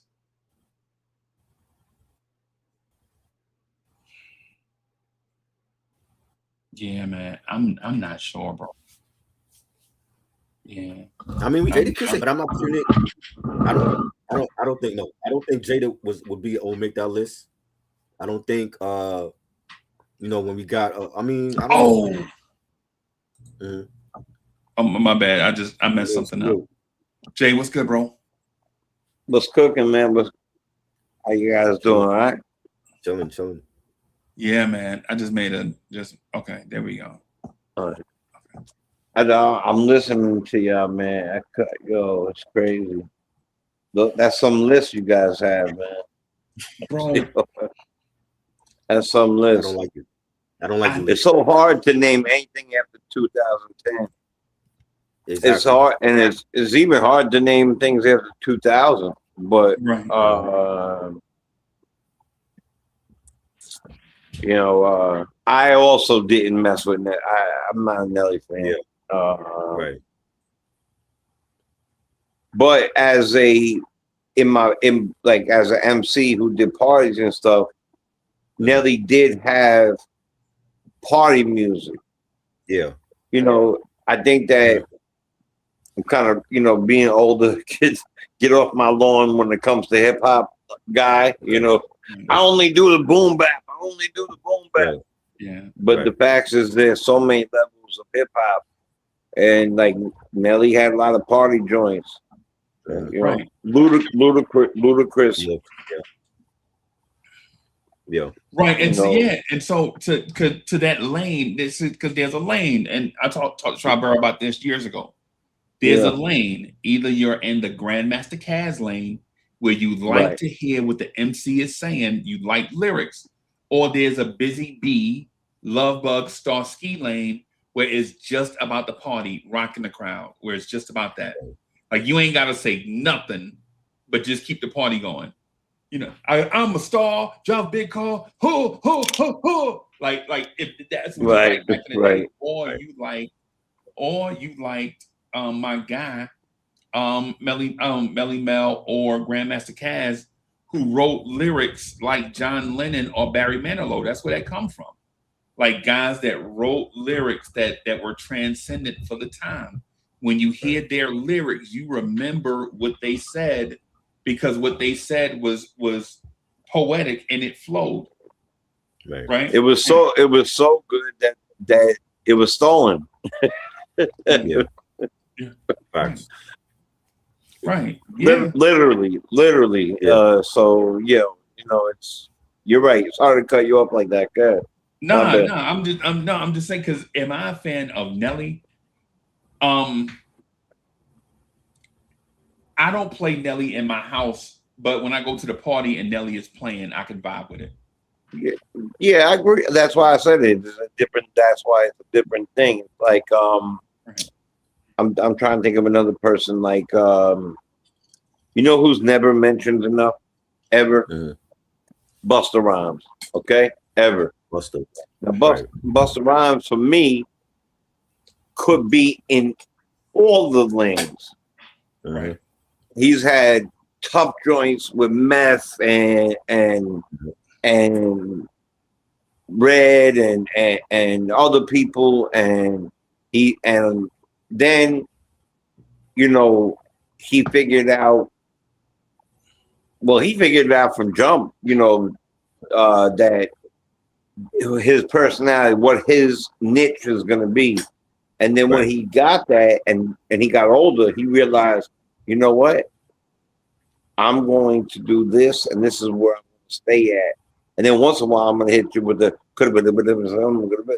right, and it's going to be crazy, right. And we're all going to be like, "Oh my God!" And but I respect his. I was just talking to somebody the other day. Could you put Busta Rhymes in a top something category? Top 10. Top 10 category? I do. Yeah. I put him in top 10. For sure. I told Unc he's easily one of the best solo rap artists to come from a group and have like a run from his first album all the way to now. We still talking about him. We're still celebrating him. Yep. You know what I'm saying? Like the Chris Brown verse. That verse is like over 15 years old. We're still talking about the Chris Brown verse on that song. Yep. You know what I'm saying? Like he has multiple classics. The Coming, a classic debut solo album. ELE is his best solo album. When Disaster Strikes, heavily underrated. Like he had a run. He has big. What did you say? Yes. When Disaster Strikes, ELE is his best solo album. Is his best solo album. Yes. The Janet song was on that. You had Give Me Some More. You know what I'm saying? I mean, the second one was great. Like put your hands with my ass could see. That was a great joint. He had the Fire It Up joint. You know what I'm saying? Like I think his first 3 albums were great. His first 3 solo albums were his first album was his best, bro. To me, his first album was Off the Chain. I'm really on the line with this one because that second album. Oof. Yeah. Does Busta have a top 10 album? ELE. I would say ELE is his best top 10. Like no skips. Yeah, does he have a top 10? Yeah, I think so. But it depends on how you rate your top 10. I look at like I'm gonna do an easy one. Illmatic. Every song on that back side A and B were fire. But you could add several different categories to how you rate your top 10. Is he multifaceted? Can he write something that makes the hood bounce? Can he write something that makes the women bounce? Can he write something that make the clubs bounce? Can he write multiple radio hits, which were always Busta always had radio hits. So I think that he has top 10 album. Right. And The I'm thing really is- debating whether on the first and the second is the better one. The The thing with second one Busta, has- I think is the thing with Busta. I don't think coming out as a solo artist, he was ready to be a solo artist. I think the thing with Busta is Busta in that gap where he just did features with everybody in every different genre, where he could kind of hone his craft and develop a flexibility, and then do his own album where he can diversify his talent and make different type songs for different situations, is what got Busta there, right? But I remember Busta. Excuse me, I remember Busta Rhymes in Leaders of the New School. My name is Anita. My name is Busta. My name is Renee. My name is Busta. My name is Will you take me Busta, for the something pushover? I remember that Busta. I remember Chickadee Choco, the Choco Chicken. I remember that Chicken, yo, Busta. oh man, yo. There's an evolution of Busta from Leaders of the New School to Right. and if you heard their second album, you can hear the artist Busta on the second album outgrowing Leaders of the New School in the second joint, and that's why the joint was whack. It should have just been a Busta album. I think you heard it on. To be honest, I think you heard it on Scenario. Right. I think you heard it straight off the top, and the moment that it happened, because he didn't necessarily say the best thing on Scenario, right? Because there was a couple great verses on there. Bo knows this and Bo knows that, and I know it had nothing to do with hip, whatever. But Kid Hood, fine. his flow, the way he anchored that song, right?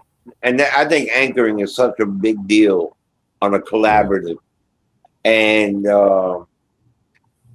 he set himself apart right then and there.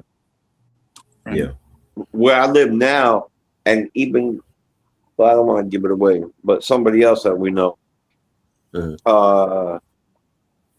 he used to walk down every day with these guys. They would get off by the train to Freeport, and he would walk about 3 miles to go to the studio to meet Chuck D. And do you know how they got the name Leaders of the New School? Yeah, Chuck D. You know the story on it? And the name Busta Rhymes. Yeah. Yeah, he did that whole interview with the dude when they were sitting together, and he was talking about his mom and his dad and stuff. But we knew that, but I knew that when I was very, very young, because the other group that it is very funny how their name comparable to who they are. Right. They end up with young black teenagers, right? And they're all white. Well, they all white with me, you know what I'm saying? And I know the dread. We get the joke there, put up bump. We got Yeah, you didn't think, can you at least give me the dad joke? Boom, thank you. Dong shing. All right, so I'll see myself out. Sorry. No. So I knew the dude. His name was Cameron. He was in the Kid and Party second album. Yeah. 42. His real name is Ronnie Wingy, I think. And he was from where I was. So we would play Manhunt at night, where you tackle Manhunt at night, right? So across a whole building area to the houses area, whatever. So he would drive around, and when he got on there, and I heard that, and he came out with the album, I didn't know why he asked. I asked him, why do you pick that name, man? This don't really fit you. That's what I said to him, right? Now I'm younger than him. and he said, we didn't really pick it. It was given to us. Right. And more was revealed because, you know, I was a nosy little son of a mother. But I was like, it was given to you. What do you mean by it? I wouldn't let it go. Right. Right. Yeah. Yeah. They weren't that bad, man. No, Cap the bottle, twist the cap. I actually bought that album. I actually bought them and House of Pain at the same time. Right. Yeah. I bought House of Pain sight unseen because I heard reviews. People was like, "Yo, they got this kid that used to be with Ice-T, bro. He can rap." And so I was like, "Okay, Ice-T sight unseen, right?" And then the young like teenagers, I was like, "Nah, I gotta get them," because I heard their sound. I didn't necessarily know what they look like. I knew they were white. I just didn't know what they looked like. You know what I'm saying? It's a difference. Like, so and I didn't think they sounded bad. There was one dude that sounded like he had a mouthful of gold fronts on there in the group. I can't remember the dude's name, but he sounded like he rapped through fronts. I was like, okay, this right here is real. So, Cameron. He was named originally Cameron, so that's why I was like. And then another Cameron came out. I was like, is that infringement? Is it spelled different? Like, but that second Cameron was aight though. Yeah, he was. Let me tell you something. He was aight when Murder Mace was aight. Yeah. Murder Mace. Yeah. So Big L. Let me ask this then. I'm gonna ask this of you. Are there 2 or 3 albums that you think are firmly cemented in the top 10 greatest rap albums ever? Just like 2 or 3 of them. Like a list don't start without them. Yes. What I are think those? Well, I'm gonna say yes for saying yes, but I'm gonna go with right off the top. I'm gonna go with Illmatic is firmly. You hear me good? Right. Yeah. Right. Okay. And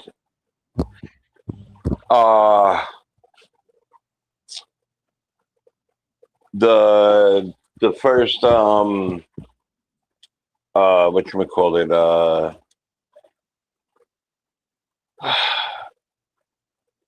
maybe is the Infamous the first one? That's the second album. That's the second album. Yeah. What's the first one? Juvenile Hell.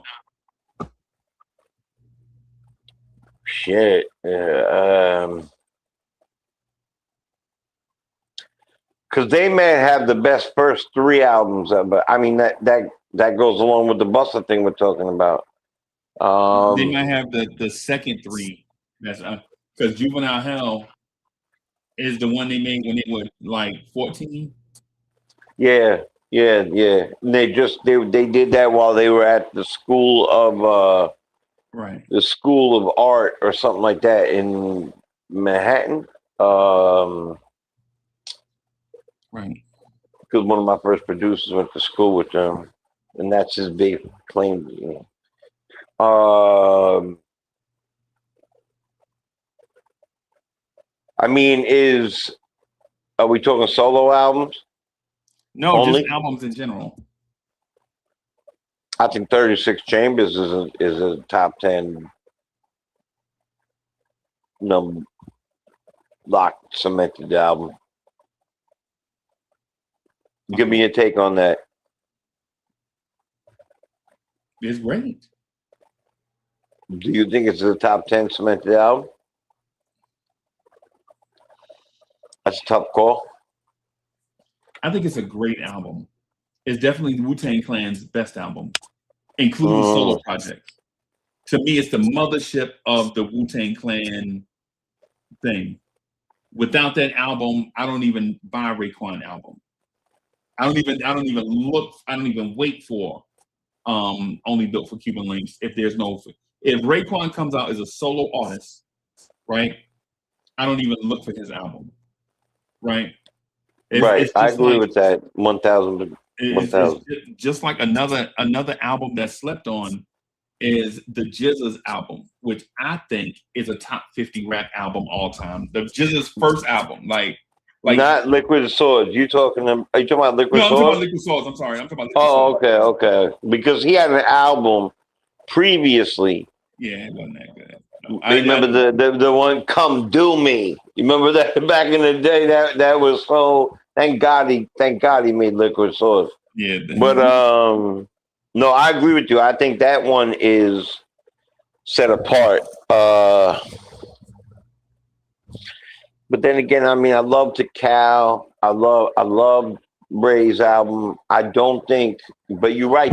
That's why I said 36 Chambers first before I mentioned the Purple Tape or any of that. right. So I'm gonna put Illmatic and the 36 Chambers are definitely in my top 10 cemented first albums. Okay. Yeah, Any Run DMC albums make it. I love Run DMC. Do they make it?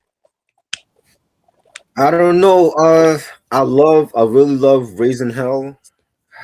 I don't know. That might be borderline, but Tougher Than Leather was good too. But I don't know. It's too many great albums to just put in the top 10.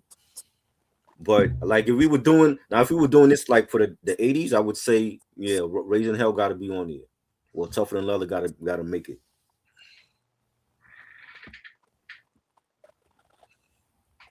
Yeah, I the thing is like the You Be Illin' and like And I think it was ahead of Hit It Run. Right. Bro, listen, my mother knows to this day I got on my bike to go about miles to get this tape. I bought it myself. I was like I couldn't wait.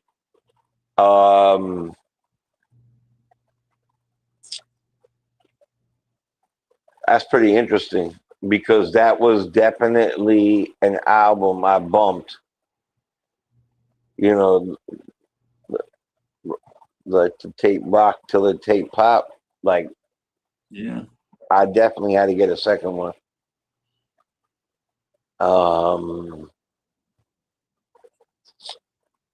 And then I told you my story about what you call it, ditching school, and it wasn't Rev Run. I was wrong. It was Daryl Mack. okay. Pulls up. I hear Mary Mary bumping, and I'm ditching school, and I turn to my right, and it's Daryl Mack, and he's in a caddy, and he's bumping, and he was like, "Oh, you like that?" I said, "I love that, bro. I love that." I said, "You be illin' if you didn't think I like that." I never hey, right? I hit him like that. Right. And he laughed. And I told you it turned out to be that because at that point we moved out of born in the Bronx, went to Brooklyn, moved from Brooklyn out to the edge of like LI, Queens side, but LI.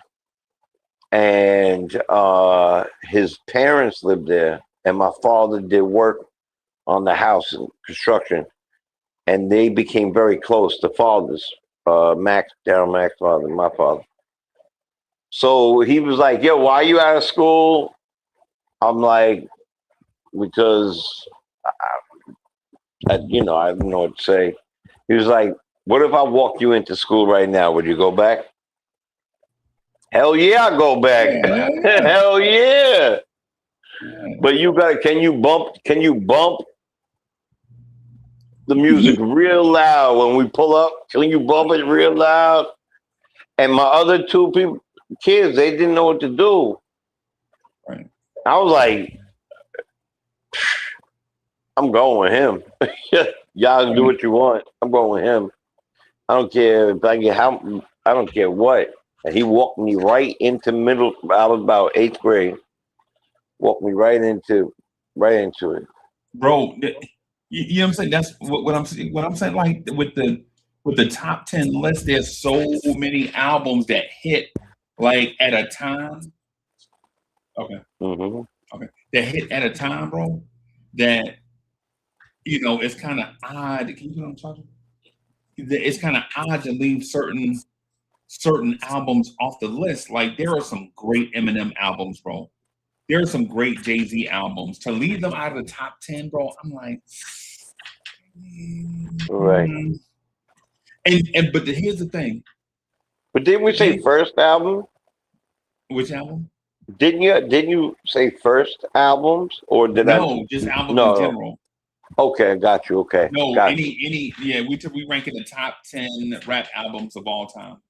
I don't know why I thought of that because the other two are the first album. Sorry about that.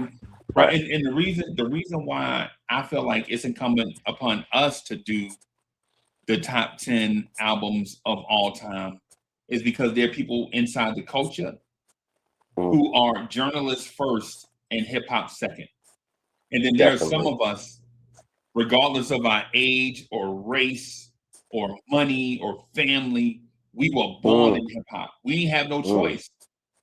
We hip hop was our culture. We grew up in it. We didn't know. It's like this was our culture. Like when your uncle used to come by talking all slick with the fancy car and was dressed real nice and had like $100, and I'm talking about in the 70s. He had like $100 in his pocket. That was more than my mom made all week.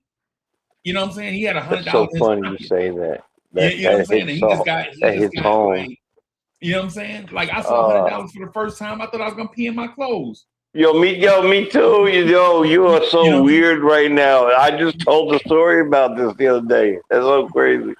Right, but that's our culture. Now you got guys who kind of hip hop, kind of not. They go to journalism school, they get their degree, they put they thing on the wall, and they go join an international conglomerate like complex, and they talk hip hop as if we don't know what hip hop is. So when they do a top 10 rap album of all time, they not listening for the stuff that we listen for, right? While they're listening for certain things, we're listening for. He said 125 in St. Nick. I know where that's at. I wonder who was on the corner when he was there. You know what I'm saying? What time of day it was, right? Like when they say Fulton Street, I'm like, oh, I know a Fulton Street. Man, I've been to Fulton Street 1,000,000 times. Yo, I used to buy herringbone necklaces on Fulton Street, right? This is what I'm thinking when I hear hip hop. When they hear hip hop, they hear Fulton Street. Oh, that must be a street in the hood somewhere. Like all the try, you get what I'm saying? Like the nuances. Like when they hear, yo, East New York is dangerous. Nah, bruh. East New York is not. East New York, back in the East New York was a war zone, bro. Like, when I lived there, East New York, if you didn't get off the J train at a certain time, bro, you better you had to like look. You had to go like this to get home. Right. All right. Okay. All right. All right. Okay. Every corner. Yeah. Every corner. Yeah. All right. Yo, you can't walk through no alley in East New York, bro. Not in Atlanta. Yep. Even if you had something on you, it didn't matter. You still had to. You still did that. It was crazy. Yo, you got something on you. It's like 40 dudes with stuff on them. Right. Oh my God, man. That's the reason why I know doing the top 10 list is hard, right? But like when we talk about the nuanced things, I'm not saying that people can't talk about hip hop. That's not what I'm saying. Right. Right.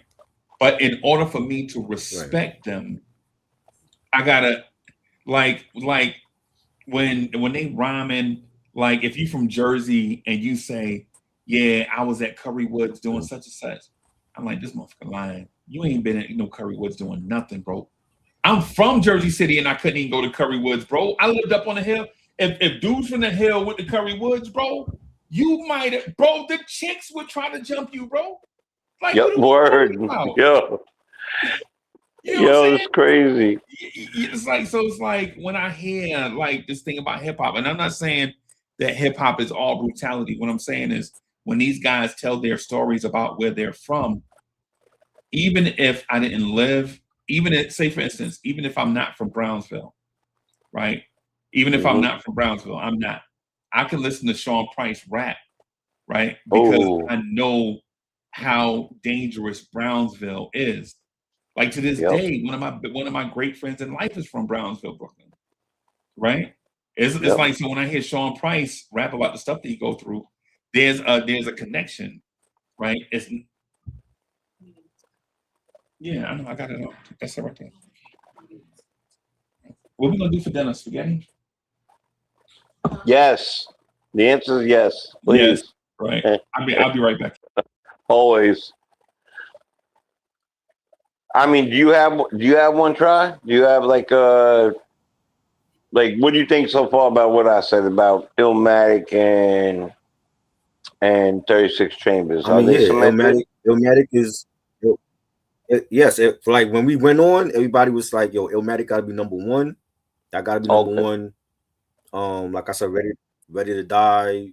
I said Cuban Link, but I mean, Into the Wu-Tang got to be there. The Chronic, Doggy Style, like there's a lot. That's why I'm like 10 is not enough for these classic albums. We got to do like by decades. I would say that's gonna be the hardest. You know what I'm saying? But there's a lot. There's a lot. But if they had to be a 10, it would be very, very, very hard and semi disrespectful because there's so many. I understand you. A top 25, I think, is more realistic. But even then, who knows? I'm just saying, top 10. Yeah, it's funny. I just for context, I put in the computer real quick. Top 25 first hip hop albums ever. So that's where I got that. What we talk about first, because the reason why I remember we were talking about Mobb Deep, and I was wondering which one was the first one. So that's why I whatever. So what they have right now is 1, 2, and 3, and 4 is Nas, number 1, Illmatic. Number 2, something we didn't talk about. Did you say it right after? Ready to Die. Yeah. Okay. The Chronic 3, and Into the Wu-Tang 36 Chambers 4. Right. Now,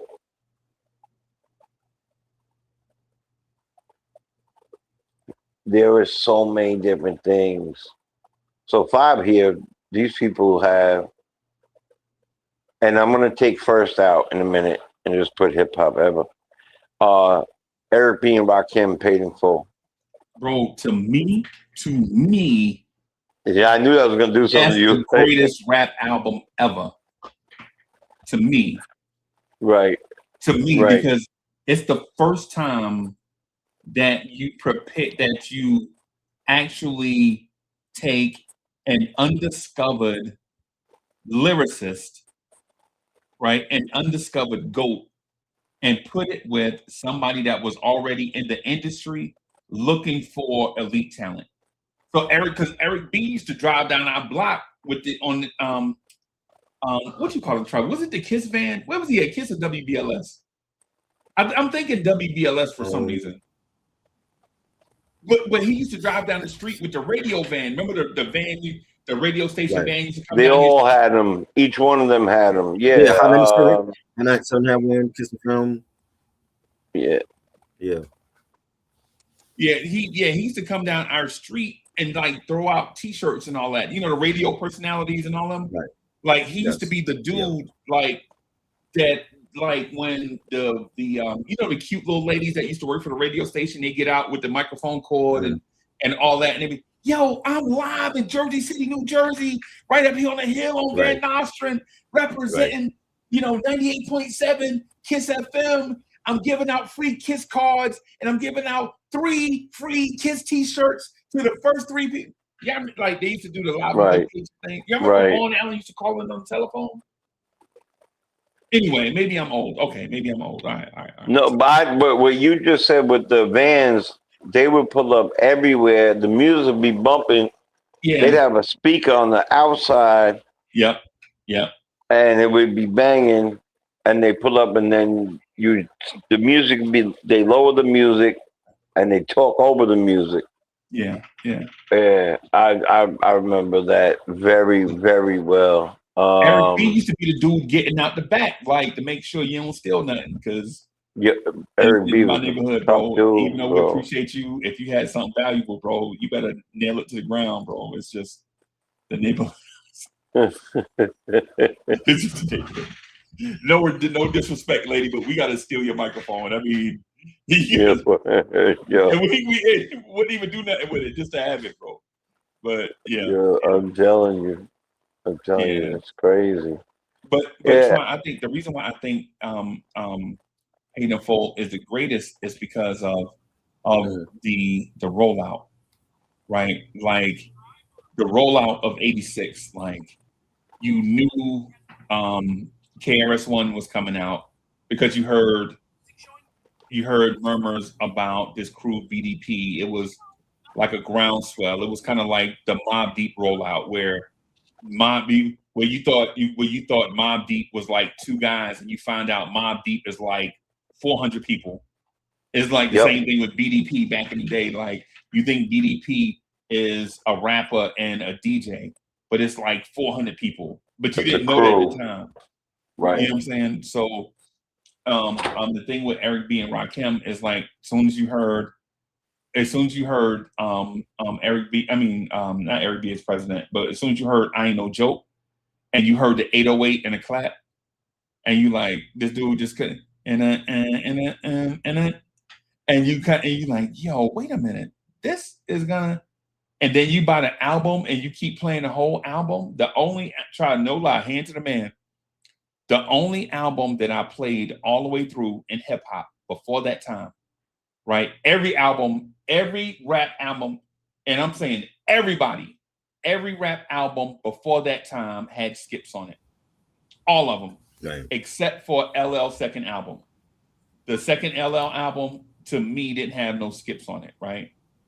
So, and then this Eric B and Rakim album come out, you ready to start skipping, you get your skip finger ready, and there's no skips. And then it's a quick album, like you get through it so fast, you like, I gotta hear it again. So, but that's why I think that's all I'm saying about the joint, bro. About Eric B and Rakim. I think that Paid in Full album is so slept on. I think it's that, Criminal Minded, Yo Bum Rush the Show by Public Enemy, and a bunch of other albums at that time. I think they have them all here as top 10s. Yeah. Number 5 is on this list is Painful. Number 6 is Ice Cube's America's Most Wanted. And it's so funny that you mentioned that. The skips, and because remember it's tape time. You got to rewind. You have to rewind. Got to get it right. You got to have them get it right.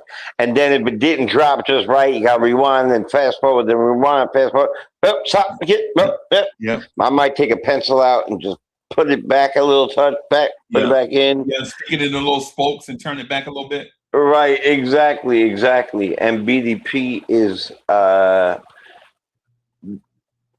and they have a little like writings after each one, like a little commentary. they have at number 9 BDP, Criminal Minded, and it says set the foundation for gangster rap in NYC. Could be conscious rap, but they don't understand. Yeah, and I disagreed with that immediately when I read it. I don't think it's set. I think what you're saying is closer to the truth. Yeah, But it's conscious rap in a gangster setting. in a gangster setting, Yeah. with boom bap gangster setting. So I hear that. What they said about Eric B is what do you say? Revolutionize rapping flow and lyricism.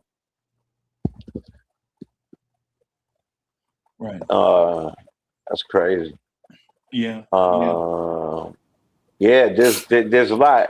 My favorite rapper, I'm just gonna say this off the top, is Kool G Rap. For many reasons. Yeah, he's my favorite rapper of all time. I got a chance to hop on the stage after a show. He was there. What's this other dude? Damn, I forgot his name. He's an underground dude. He did a crazy joint about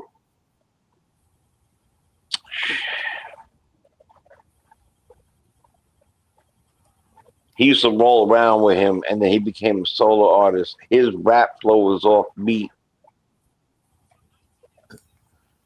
And he did a song where he was trying to get back at somebody, and it ended up being he kidnapped somebody, ended up being his mother or something like that. Oh, what the hell's his name? Oh my God. Anyway, when I remember, I'll tell you. Anyway, long story short, it was at the China Club. Okay. If you remember the China Club, and I ain't never been there. I heard of it, but I don't think I've ever been there. Yeah. No, I ain't never been there. Yeah, and you know, I was pretty young. And we went in there, and a few of us got to rap. And so, and to me, I believe that Kool G Rap created the gangster rap. In my opinion, gangster rap. Right. In at least in, you know, especially in New York. You know what I'm saying? Yeah, especially in New York. And I do agree with you. I think that exactly with how you described Chris KRS, that's exactly what it is. So me and Tron was just talking about Kool G Rap. Look, yeah. My thing is I have a love-hate affair with Kool G Rap. I think lyrically, I think the way he puts words together in storytell, like there's nobody close to Kool G Rap. Not Raekwon, not nobody, right? Kool G Rap to me is the best, right? It's just my opinion. But I love Ray, right? I love Ray, right? Mm-hmm. My thing with Kool G Rap and with Rakim is that I think they're terrible at being artists. Like I think the street part of their personality prevented them from being international sensations. Yep. Right? There's some stuff that you'll have to do when you're dealing with other people. Like if you want other people money, bro, you don't have to sell your soul, but can you compromise? Right? Like LL did. Yeah, well, right. And that, and I know there's some in betweens about that too. I do understand that. Right. But yes, I hear you. I hear you. Like Jay-Z and Dame, like the Jay-Z and Dame beef. Like, yo, do we have to keep it straight street, or do we make some radio joints? And Dame saying that in the beginning, and then Jay later on took it to the extreme.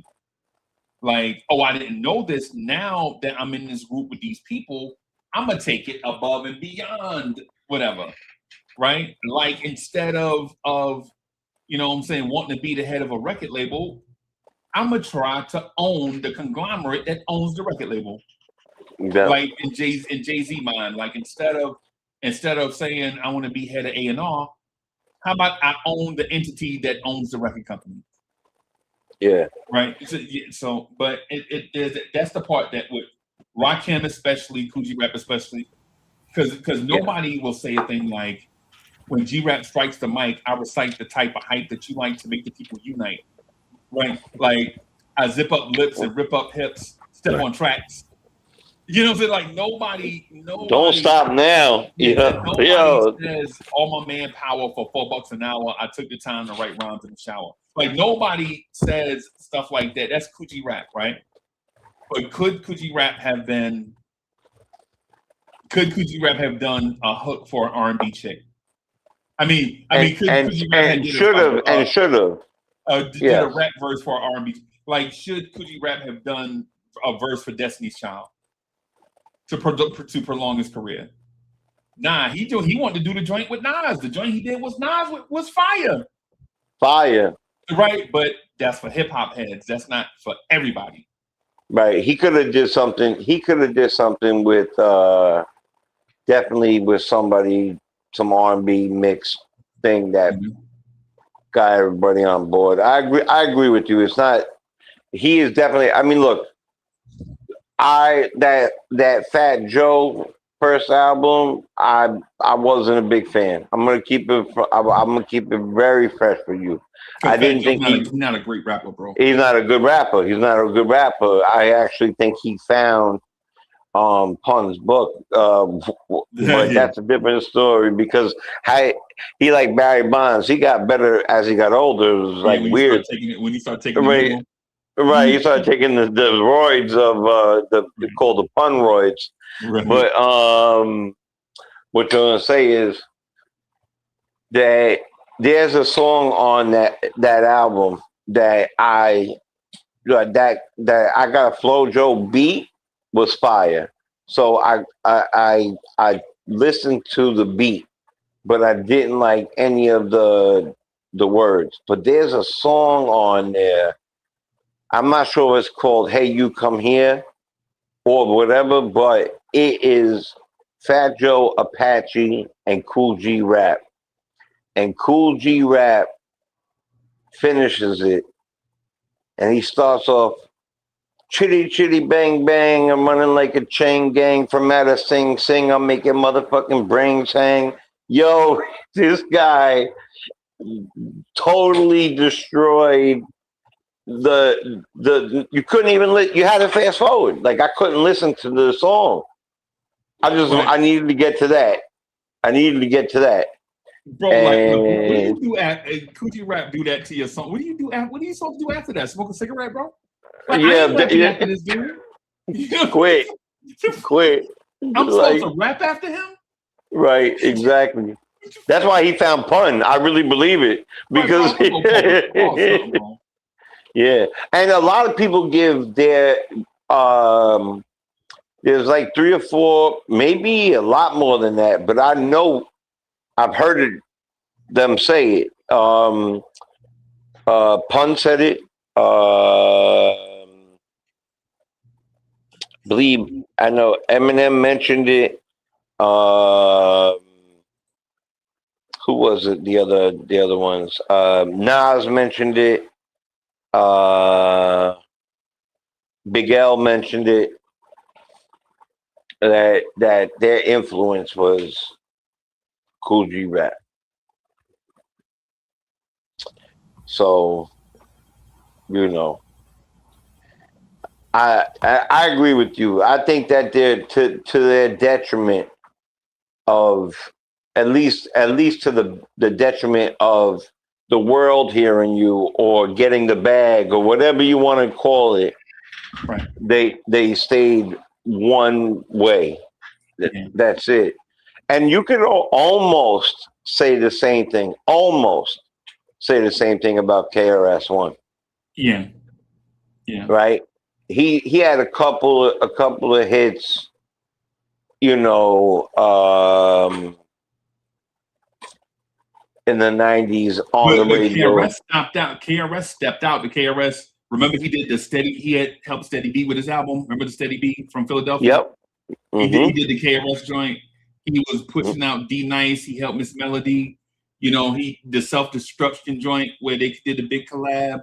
And so KRS was at least, even if he didn't do a feature thing on somebody else's joint, you could still feel his imprint on hip hop across, you know, boundary a little bit. You know what I'm saying? A little bit. Like when I'll give an example of KRS's greatness. Before KRS, when new rappers came out, old rappers didn't give you a chance to do nothing. Like, I ain't giving you no microphone to do nothing. Right. Are you trying to steal my job? Exactly. That's the old school rappers. Like to think about this. What young group did Run DMC in their prime bring out? Like, who did Run DMC help when they were young and in their prime? Nobody. Who did he help? I was dying of thinking of one, but I couldn't think of none. So. Right, dudes back then, they didn't help. You know, they didn't help you. Look at LL. L was like, man, forget Oreos, Kool J cookies, bro. Like, he ain't trying to help nobody else, bro. You know what I'm saying? But KRS, like when the young dudes was coming up under Cool DJ Red Alert, then the KRS was like, nah, no, we ain't gonna do that, man. Let them young fellas breathe. If they whack, let them work and get better. You know what I'm saying?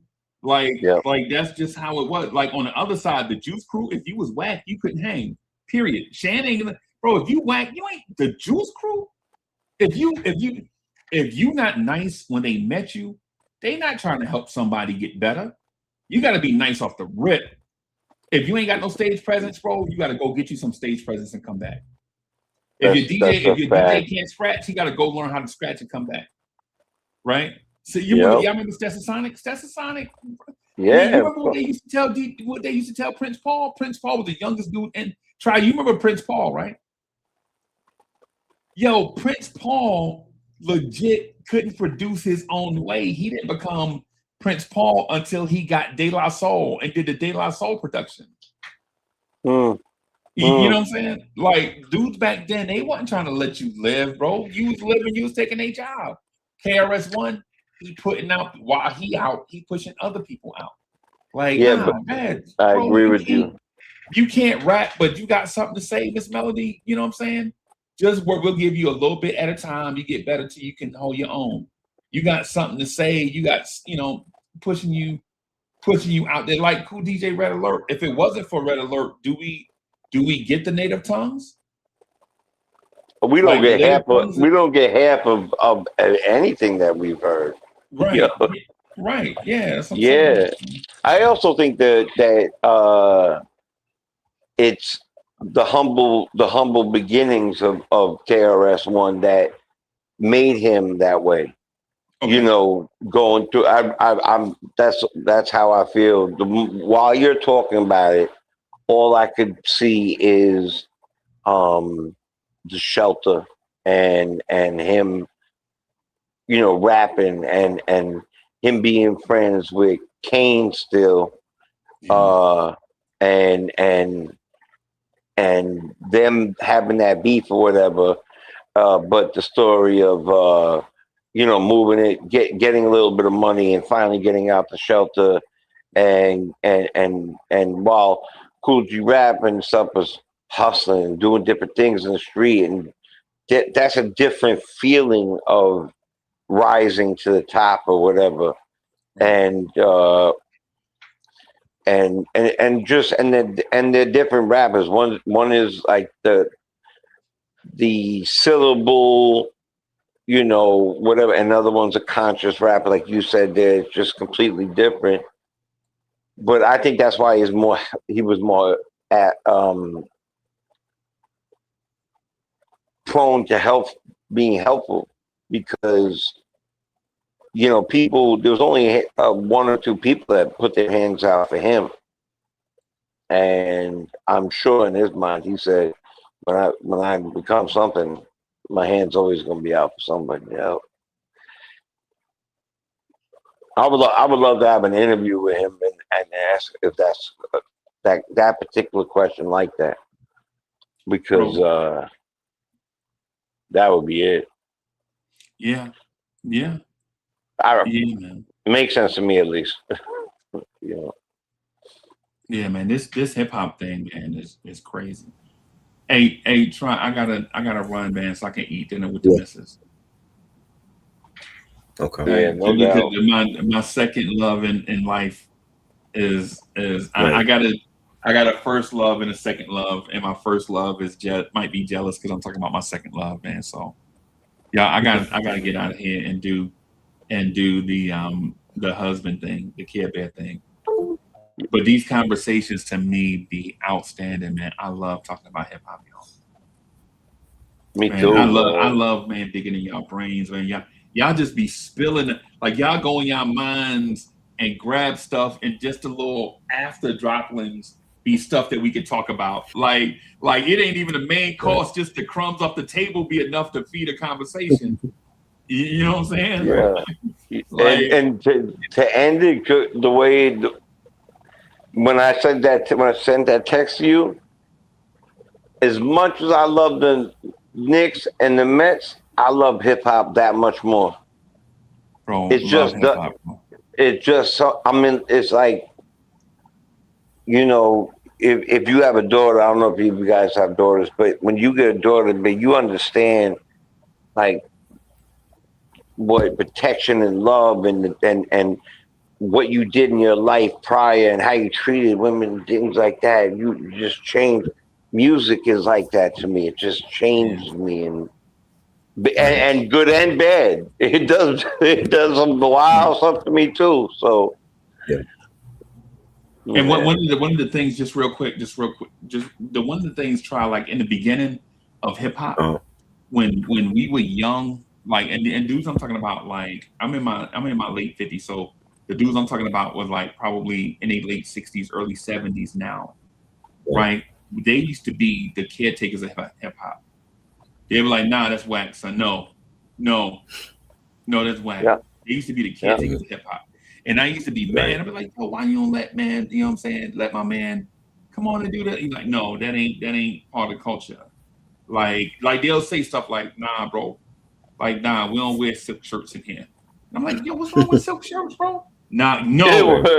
Yeah, you know what I'm saying? They're like you be like, yo, down penny loafers. No, get that motherfucker out of here. You gotta have Timberlands on. Like I didn't understand why they had the ways, but what they was doing was like, it ain't that per se, it's what that represent. And if you want to taint the culture, let that stuff in. But if you want to keep the culture pure, like if you want your lyricist to be smart upstairs and be able to express himself with a pen and a pad, like when you see a dude walking down the street with a notebook, don't make no fun of him, bro. That might be his life in that book, bro. He might be writing his life in between the lines. You know what I'm saying? Like you can't judge, man. You gotta let people anyway. Try my bad. That's fire. What you say was fire, man. Yeah. Yeah, man. Thank you, Try, for coming through, bro. Thanks, man. Anytime. Yeah, man. Jay, man, thank you as usual, bro. Always, man. Appreciate y'all, man. Yeah. I'm gonna grab some love dinner, kicking man. Finish up this halftime and watch the Knicks finish blowing out the Wizards, bro. Yep, no doubt. Thank you. Can't wait to do it again, man. Yeah, we got to. We got to. Thank you to the viewers. Thank you everybody for watching. We'll try to get back on and rock. Make sure y'all check out the Dead Ain't Rap podcast on Wednesday nights. Man, we're super excited about our main man Ray. Got a thing going on Saturday, March 28th in New Jersey. Man, I'm gonna be talking about it all week.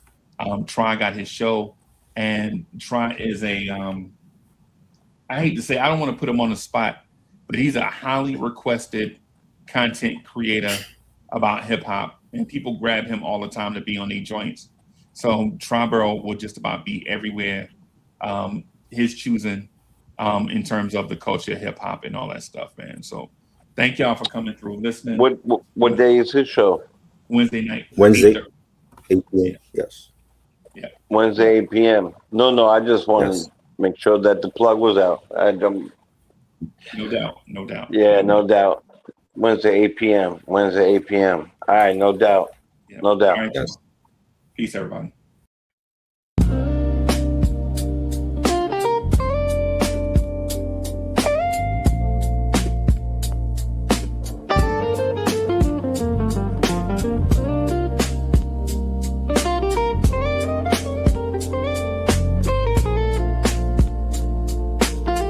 Yeah.